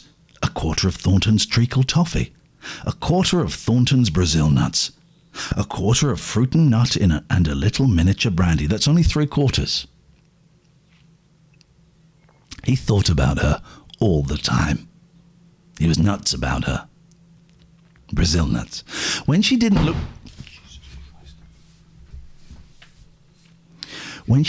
too well, he would look after her. She used to suffer with terrible stomachache, and he used to bring her bottles of liquid paraffin, which was used as a medicine in those days. Yeah. He'd buy her the paraffin whenever he thought she was looking a bit pale or wan. He was so in touch with her that she didn't have to say a word. They were a very close couple. They almost communicated by telepathy. Almost. My father used to say to us kids, Don't upset your mother. And she used to say to us, "Don't upset your dad." They were always trying to make life as smooth as possible for one another. It was really quaint. If we had 2 apples in the house, Mum would say one was for your dad and the other one would be divided 3 ways between us kids. Apples. On Saturday nights, my dad would invite his mates down to the house to play cards and chat. He was a man who loved work, and he worked with a lot of his friends. He hated being off work, and he loathed being poorly. I don't think anyone enjoys being poorly. I think most people don't like being poorly. I think that's kind of a given, right? Every day for his snack, he took with him a great big piece of cheese, a raw Spanish onion, and some of my mam's bread. We used to joke that his mates at work must love him because he used to chomp into the onion as if it was an apple. Mum used to make him bread cakes with butter, and because he ate so many onions, he never suffered with colds. Because he ate so many onions, he never suffered with colds. But if he got the flu, he'd go to work with it. Right, so he gets the flu! And we'd all say, he'll pass it to everyone else.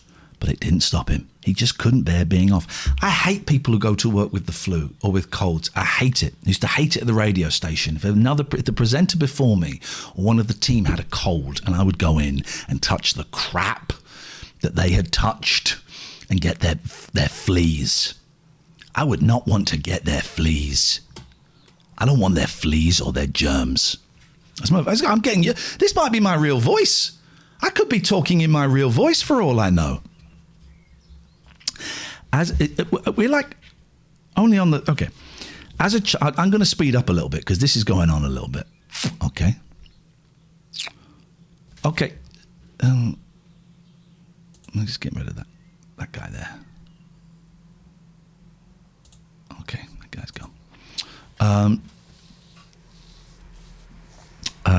As a child, there was only one time I saw him ill, and that was when he got fluid on the knee. It must have been a condition he'd picked up as a result of all the crouching down he did at work. But the ambulance men had to drag him to the hospital. He was holding himself back with both hands on the front door frame as they pulled him outside. I do not believe it. I don't believe it. I got on well with my dad, but wasn't as close to him as our Barry was. My youngest brother Barry is 13 years younger than me, but he followed in my footsteps onto the Northern Club circuit. Barry Perrie. I wonder if we can find any footage of Barry Perrie. Let's have a little look. Barry Perrie. YouTube. Oh, this voice is very rich, isn't it? Barry Perrie. Barry Perrie. Perrie Edwards.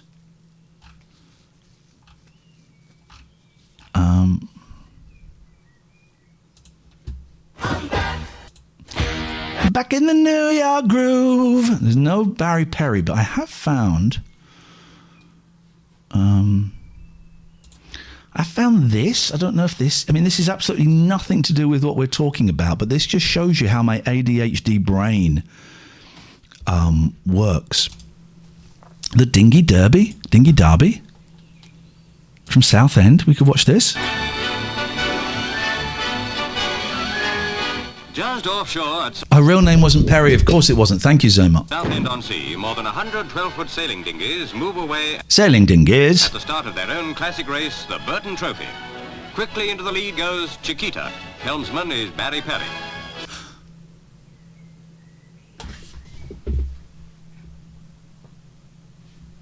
What just happened there? What just happened there? What just happened there? Burton Trophy. Quickly into the lead goes Chiquita. Helmsman is Barry Perrie. A fairly strong northwesterly wind promises a fast time for the 12-mile course. All dead.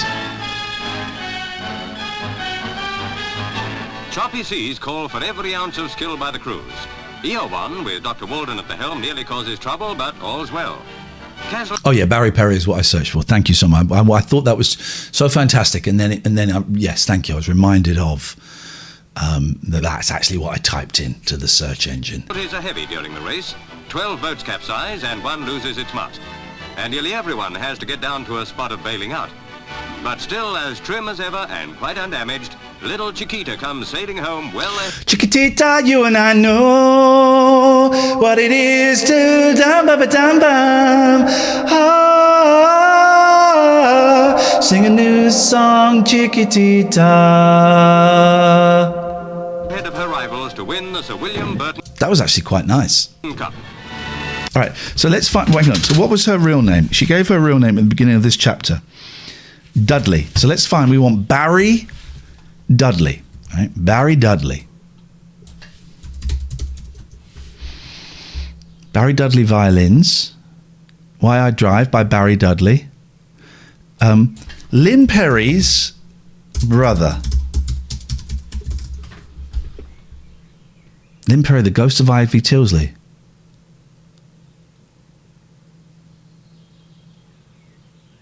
Hang on. Oh, this is something special. Special actor, haven't we? Yes, we have. Yes, we Can I have. introduce them? Yes, This is go on. Victoria Wood, Camera, shall I do Richard it? and Oh, we'll do Judy. it to that one. That go one on. there with the lamp Yeah. on it, the light on.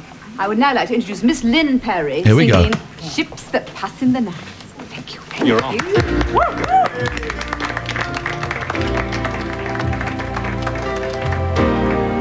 Here we go. Hey, bye, Mason.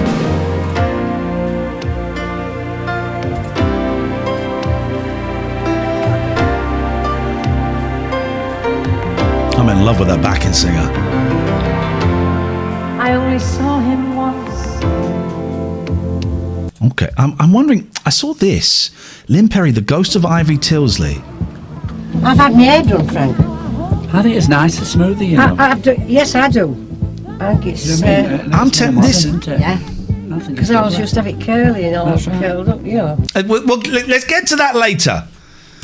I'm trying to read the book, guys. This is ADHD. You're watching ADHD live, and if we don't hurry up, at some point we're going to. Down and out in the city. That's where we're going to end up. 8 o'clock, we're doing a radio show. Picture goes 8 o'clock. So I've got to finish this chapter by then. Got to finish this chapter by then. At 8 o'clock, the picture goes. Lynne's brother is comedian Dougie Brown. Shut the front door. Shut the front door. Lynne Perrie's brother is Dougie Brown? No. Get out of here, kid. It is. Oh, my God. Quiet Bloke says 45 minutes. We might get to the end of the page. Watch it. Lynne Perrie's brother is Dougie Brown? You don't know who Dougie Brown is? Oh, I'll show you who Dougie Brown is, guys. I'll show you Dougie Brown.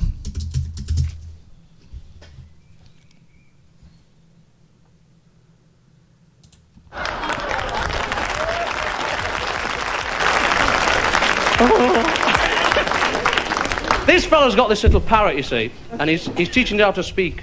And all it'll say is, "Who is it?" Like that. Well, he goes out to work 8 o'clock one morning, and at 9:30, there's a knock on the door. And the parrot said, "Who is it?" It's Dougie Brown, Lynne Perrie's brother. See? And he said, "It's the plumber I've come to when your pipes would let me in, please." And then the parrot said, "Who is it?" Okay, so the parrot repeats himself. He said, "It's the plumber I've come to when your pipes would let me in, please."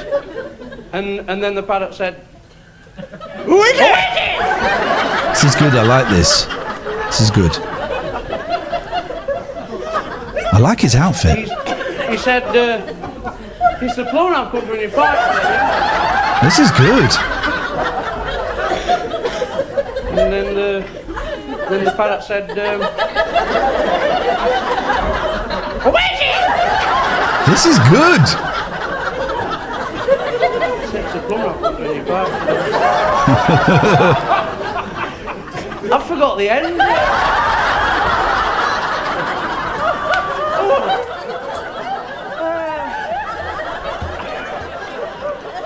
I was doing right well as well then, wasn't I? I know all the characters like do you want to dance? You can dance. I know all the characters. There's only the two of them.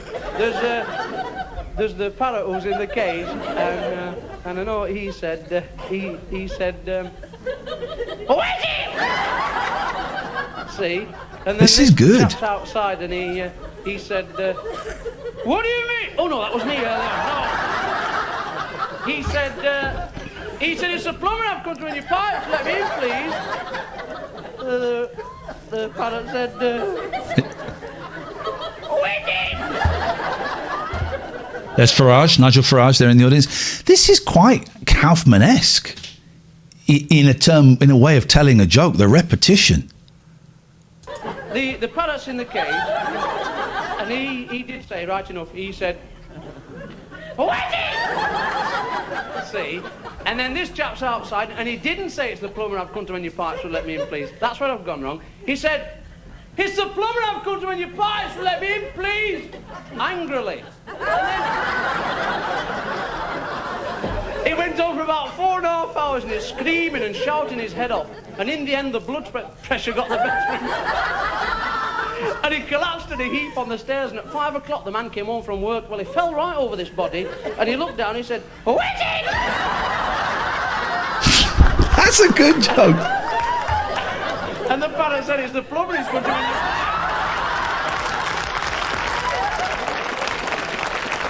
That's me. I'm going to play some adverts. Enjoy the adverts, guys. We enjoy the adverts. Enjoy the adverts. Enjoyed that. Right, let's get back to this. We've got 1, 2, 3, 4, 5, 6, 7, 8. We've got 8.5 pages to do in the next 45 minutes. We've really got to hurry things up if we're going to make this work. So I don't want any more. Coldies. Why is this?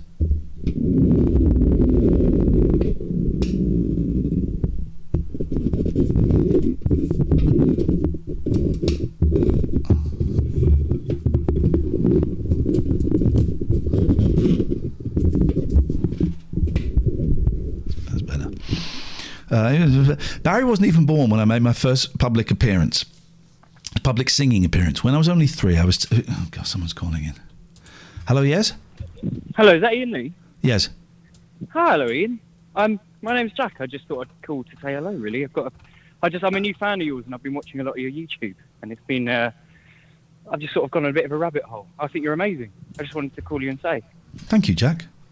I watched a series of stuff from, I think...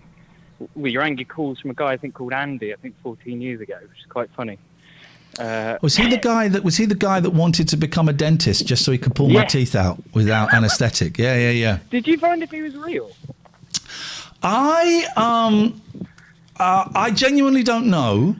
I think he was real because there was no softness in it. There was no wink to the camera.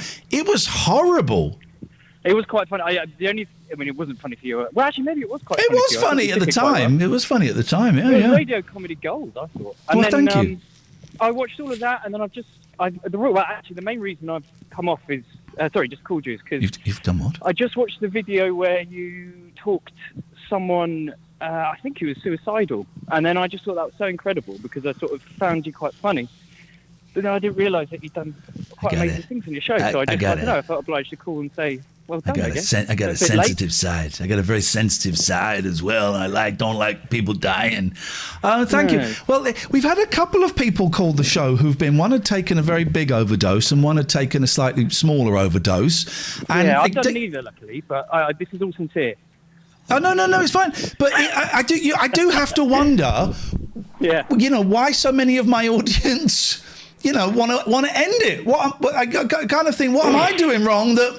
They don't want to live anymore. Well, do you know what I think it is? I think it's because you have straight to air and calls, and I also think you're an incredible listener, and I think you've got a really what I was quite enamoured with was how you deal with.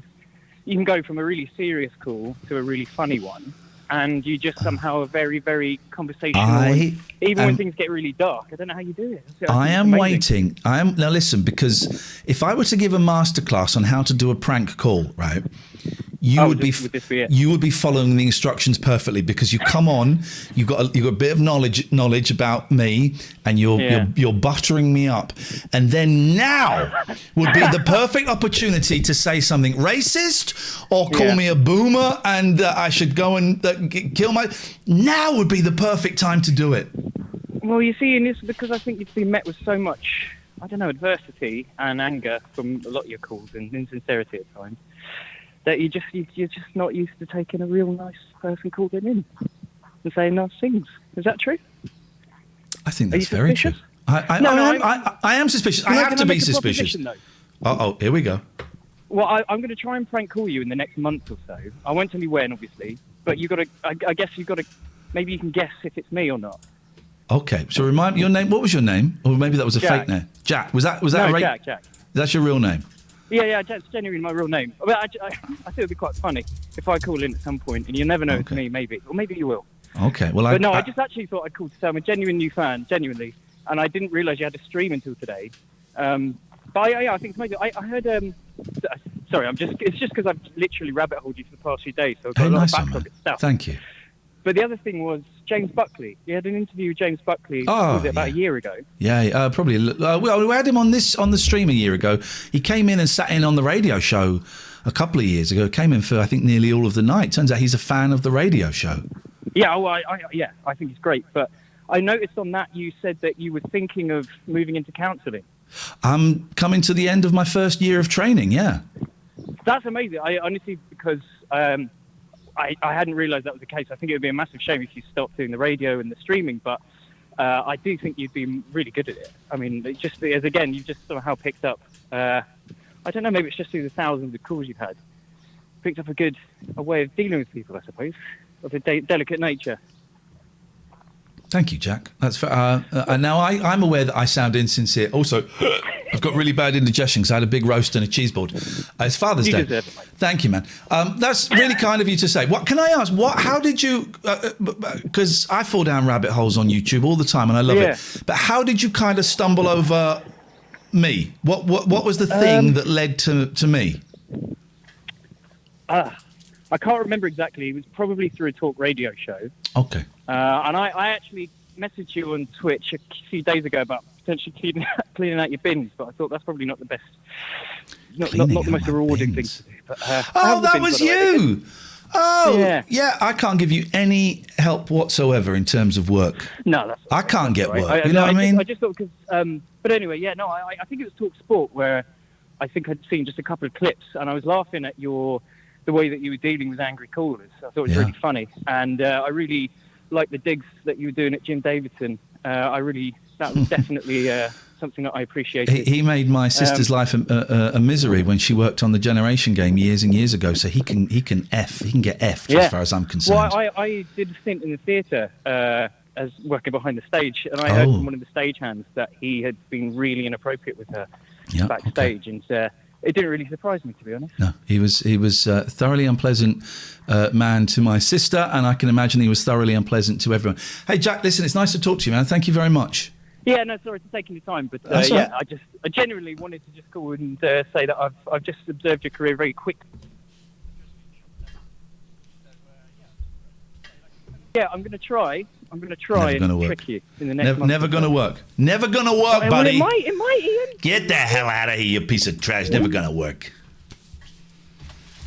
Never going to work. Yeah, he was. I mean, inappropriate in as much as the work environment. I don't mean sexually in any way whatsoever. Of course not. I wouldn't suggest that for a second about Jim Davidson. But inappropriate in that the workplace became an unsafe place for people who just wanted to get on and be creative and make television programs. Anyway, we've got 35 minutes of this left. Is it a prank that Jack says he's going to do a prank, but then he won't? But Ian will be looking for it in every call of the next month. Holy jackamole. Prankception. I've lost where I am. So should we go back to the beginning of the chapter? Chapter 2, A Contented Family. I came into the world with a bat. I'm joking. Barry wasn't even born when I made my first public singing appearance. When I was only 3, I was taken to Nottingham Fair by my mother and Auntie Mary for a special day out. It was a very, very big event in those days. They were shouting for kids to get up on stage and sing, and my Auntie Mary pushed me up on the stage. I was only about 3 feet tall, but had no fear at all of the giant crowd. I simply sang my heart out. As I finished, I said, "My mother sings lovely," and they insisted on dragging her up to do a turn. She tried to deny having a beautiful voice, but I chirped up again that she was great. What I didn't know at the time was that she was literally terrified of standing up in front of all these people. She was that frightened that her lips were shaking as she sung. As soon as she got off stage, she went mad and snapped, "Don't you ever do that to me again!" It was a real tough telling off that hit home. I would never, ever do that to my mum again. A filler-ep to take up time, you know it. No, this isn't a filler-ep. This is Lynne Perrie's, the book they could not ban. But her voice really was remarkable, and she was forever singing at home. When I walked through the door after school, I'd be greeted by my mum singing. I used to join in with her, and she would always change key, and we'd sing along together in perfect harmony. She had a soprano voice, and I've always had a very low voice, but it didn't matter. She just went straight into harmony. So I must have got my singing ability from her. She told me that my grandmother had been very musical and that she played a Jew's harp and a squeeze box. We call them a jaw harp these days, but Mum used to sing. Where does it get the name Jew's harp from? Mum used to sing to the wireless or whatever. I remember asking that question before, so don't bother answering it. I don't remember the answer. Mum used to sing to the wireless or whatever, and I used to pitch in with her. Mum used to sing to the wireless or whatever. Or whatever. She was a happy woman despite the hard graft. She would bake her own bread and wash all the clothes by hand. Little windy pops there, I do apologise. Before wringing the washing out through a giant mangle. Kids today will probably never have seen a mangle, what with electric washing machines and spin and tumble dryers. But for the record, mangles were often on wrought iron stands with two heavy wooden rollers. To squeeze the water out of the washing, you pushed the clothes between them and then turned a big handle at the side to drag the garments through. She's explaining how mangles work. I want to know more about her casual sex and her relationship with Ken Baldwin. Mike Baldwin. Ken Barlow. It was very heavy work, and married women with children had a lot on their plates being housewives back then. One of the worst memories of any part of my life were wash day Mondays. One of the worst memories of any part of my life were wash day Mondays when it was raining. Pete, time yourself out, please. There will be tubs of washing everywhere in this bloody great mangle. Mother always gave the whites in the wash an extra gleam by adding a dolly blue, which was a little blue muslin parcel of a starch-type substance. This packaging looked a bit like the wrapper put around posh chocolates. This is boring. Mark Little blocked me on Twitter. I have no idea why I met him. He's very nice. After the wash, all the garments will be put through the mangle and the whole house will be full of steam. The washing will be hanging all around the fire, and it would be really damp indoors as well. I knew where Bob Geldof on the Boomtown Rats were coming from when they released that song, I Don't Like Mondays. In those days, that would have been my signature tune. That was about a shooting in a school! I Don't Like Mondays was about a shooting in a school. It was not about Lynne Perrie's washing. That's an amazing comparison to make. Turn the page. Only 1, 2, 3, 4, 5, 6, 7 pages to go. The idols of that era, and as I got older, were Dickie Valentine, Eve Boswell, and Bing Crosby. Mam always used to ask for Jim Reeves records as presents for Christmas and her birthdays. They were always playing in the house, but my dad was so laid back he never took any notice of them. Geezer. This is ADHD heaven, says Mark, who then drags me off on an ADHD tangent. Thanks for nothing. Thank you for nothing.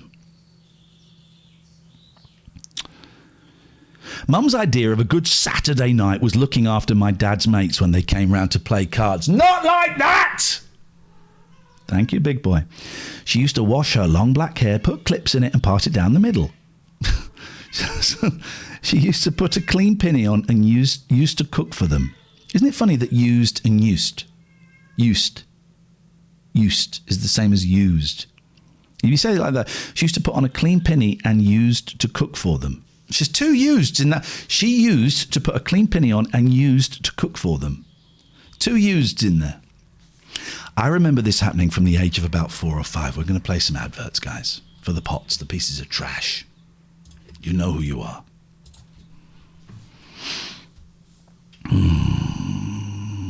I remember this happening from the age of about 4 or 5. Our mum made, this is boring.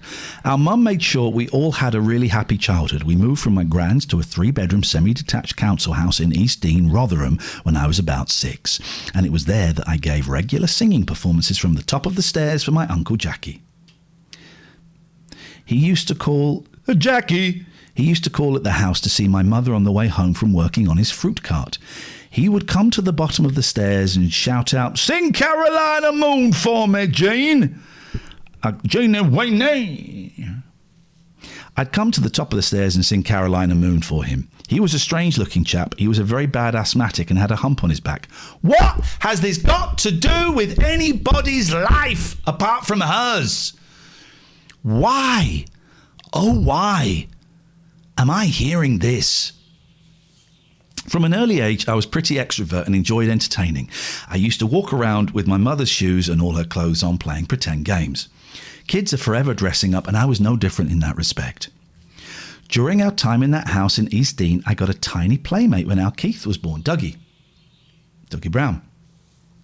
I was really thrilled to have a little brother after 7 years as an only child. Because he was so precious, I will never forget the day we nearly lost him. It was a sunny day, and little Tommy Williams from across the road called for Keith to play out. They went off as usual to play in the backyard. Our Keith just toddled after Tommy. Shortly afterwards, Tommy came running in and shouted to me mum and dad something about Keith not being very well in the water. We all dashed outside, where Keith was definitely not very well. He was upside down with his legs in the air and his head stuck beneath the water in Mother's washing tub. If we hadn't gone outside straight away, he'd have drowned. He was blue when they pulled him out. He'd been deprived of air and was within a few seconds of dying. They had to take him to hospital, but he was all right at the end of the day. We had a corner shop next door, and a woman called Rosie with a club foot worked in it. I could never reach the counter in that shop, but although I have never been very big, I have always had a deep voice. I probably had a deeper voice than I have now. Anyway, this day Rosie says to my mother, "I know what you and Eugene had for your tea. You had eggs." Mum asked her how she knew, and Rosie said, "Well, yesterday I had these 2 little hands on the counter, and a deep voice said, 'A quarter of boiled ham for my dad's tea, and me mother's having eggs.'" My dad loved ham for tea. It was one of his favourites. Why would you put that story? That's the end of that story. Why would you put that story in an autobiography? You were the one told us not to subscribe to something. You're absolutely correct, but you are Potts. A while after this, my dad got a job. This is boring. We're going to be doing a radio show in 25 minutes. We had a corner shop next door and a woman... Oh, we did that one. A while after this, my dad got a job as a site foreman with a builder called Donald Dunk. I remember him surprising my mum by taking her along to one of the new estates he was working on and showing her a lovely plot. He picked this spot and said to her, "It's nice, isn't it? You'll like living here, won't you?" She never knew a thing about it. He'd just bought the plot to build a house and surprise her. Oh, the dad, not Donald Dunk. Being the foreman, he could oversee the building of our new semi-detached house on Vernham Road at the Broom in Rotherham. It was a very posh new area, a bit like Leafy Moberly is to Manchester. Word count. You're absolutely right, Jack. It's all word count. As kids up there, here we go. We play a game called Fish and Chips. We get the dustbin and... Oh, we've got a phone call. Here we go. Hello, caller. Ha ha! You said hello, caller. Yeah? Well, last time you had a go at me for not saying hello as soon as you picked up.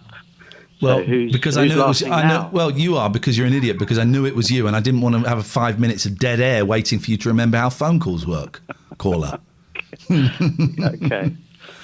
What I would just say is, it's much more interesting if you read autobiographies backwards. Oh. You know, that's what I like to do anyway. I mean, start at the end. Work your way backwards. Yeah. Because by the end, it's interesting, isn't it? They've made it. Yeah. They've done well. You don't have to go through all these stories about having a hammer in the steel mill. Yeah. Yeah.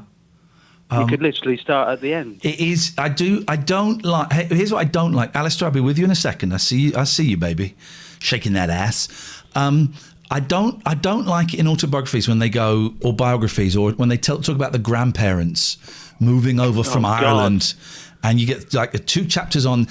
Some of them will write about their great grandparents, and you think, geez, I would just want to know about maybe you leaving school.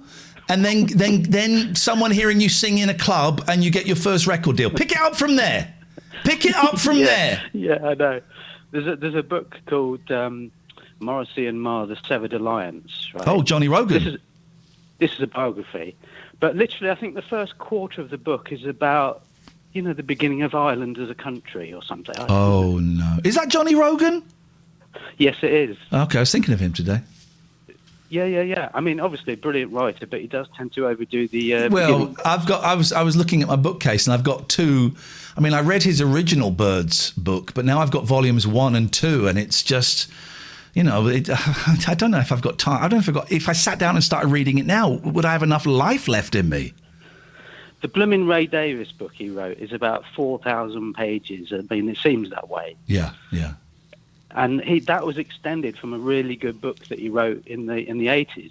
Right. I don't know why he didn't just leave it there. He does. He was one of those people. Those don't know, Johnny Rogan was a music writer. He passed away a while ago. We had him on the show once.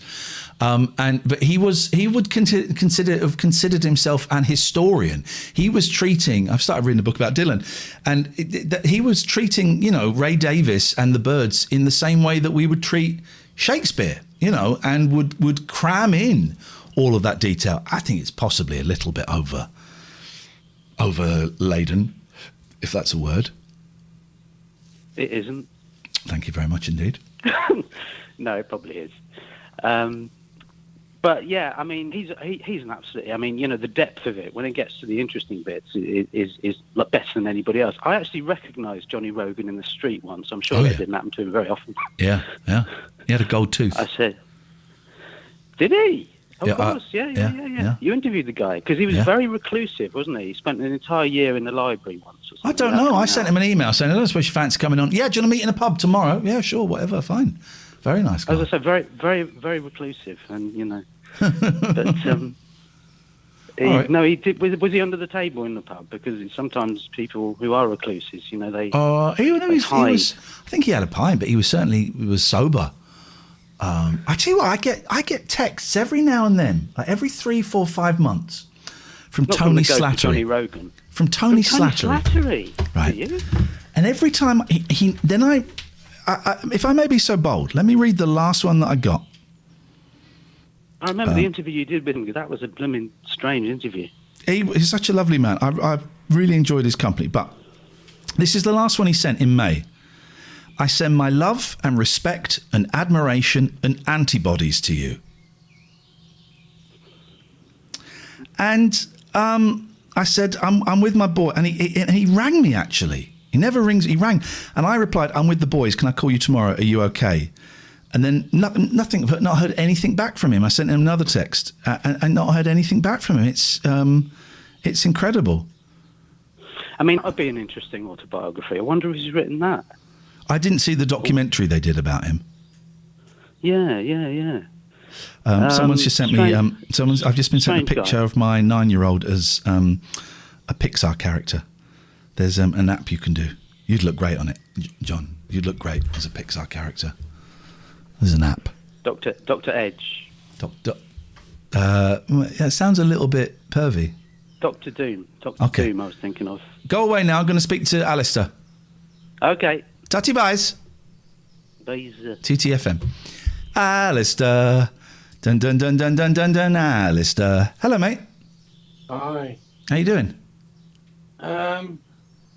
Yeah, not great today. But okay, talk to me. I was listening to you read about what's her name? Ivy. Ivy Tilsley, Lynne Perrie, yes. Yeah, and she comes from Masborough. My great grandfather, he was born there, and he fitted kitchens here. Oh yeah. So I have that sort of Rotherham connection. My grandmother was from Rotherham as well. So, yeah, it's a small world, isn't it, man? It's a small world, and also it's fascinating how a couple of generations back, it's a completely different world as well. You know, the talk of the mangle. Now, obviously, I know what a mangle is. I've got a feeling. I remember three of my great grandmothers. I suspect there was actual mangle. You know, but you're right. My kids wouldn't know what a mangle is. My kids, what were they asking?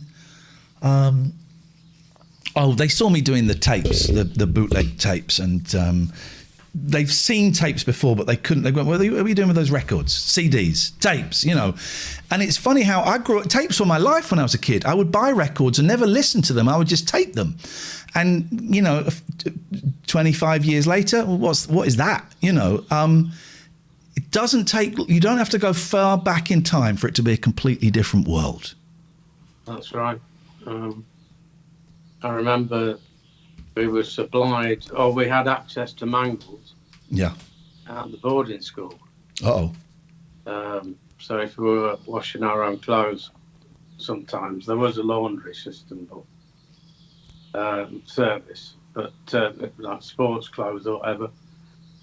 But I couldn't be bothered with the mangle because it was too hard work trying to get it through the thing. Does it actually get them? They don't come out like bone dry, do they? No, and it was hard. It was really hard work trying to get something through it. It's, you know, obviously it has to be the rollers have to be like really tight to make it worthwhile. And I think, this is crackers. So I just tried to find a radiator. Friday Night Click says, kids wouldn't even know who Mrs. Mangle was, let alone what a real one was. We've also lost the skill of playing washboards with thimbles on. Oh, boy. Oh, boy. But, so I've just got dressed. I've spent a lot of today sleeping. It's all right. That's what you have to do. And then I kind of logged on when you were talking about this is living rather than existing. Yeah. And I kind of reflected on that, and I was thinking, God, I do exist most of the time rather than live. But, hey, you know, I have lived more since I got the cat. And, you know, life is what it is. And I'm luckier than most, and I get the chance to speak to you, young man. Thank you, brother. What I'm gonna do now, Alistair, is we never made it to the end of chapter 2, to be continued, TBC.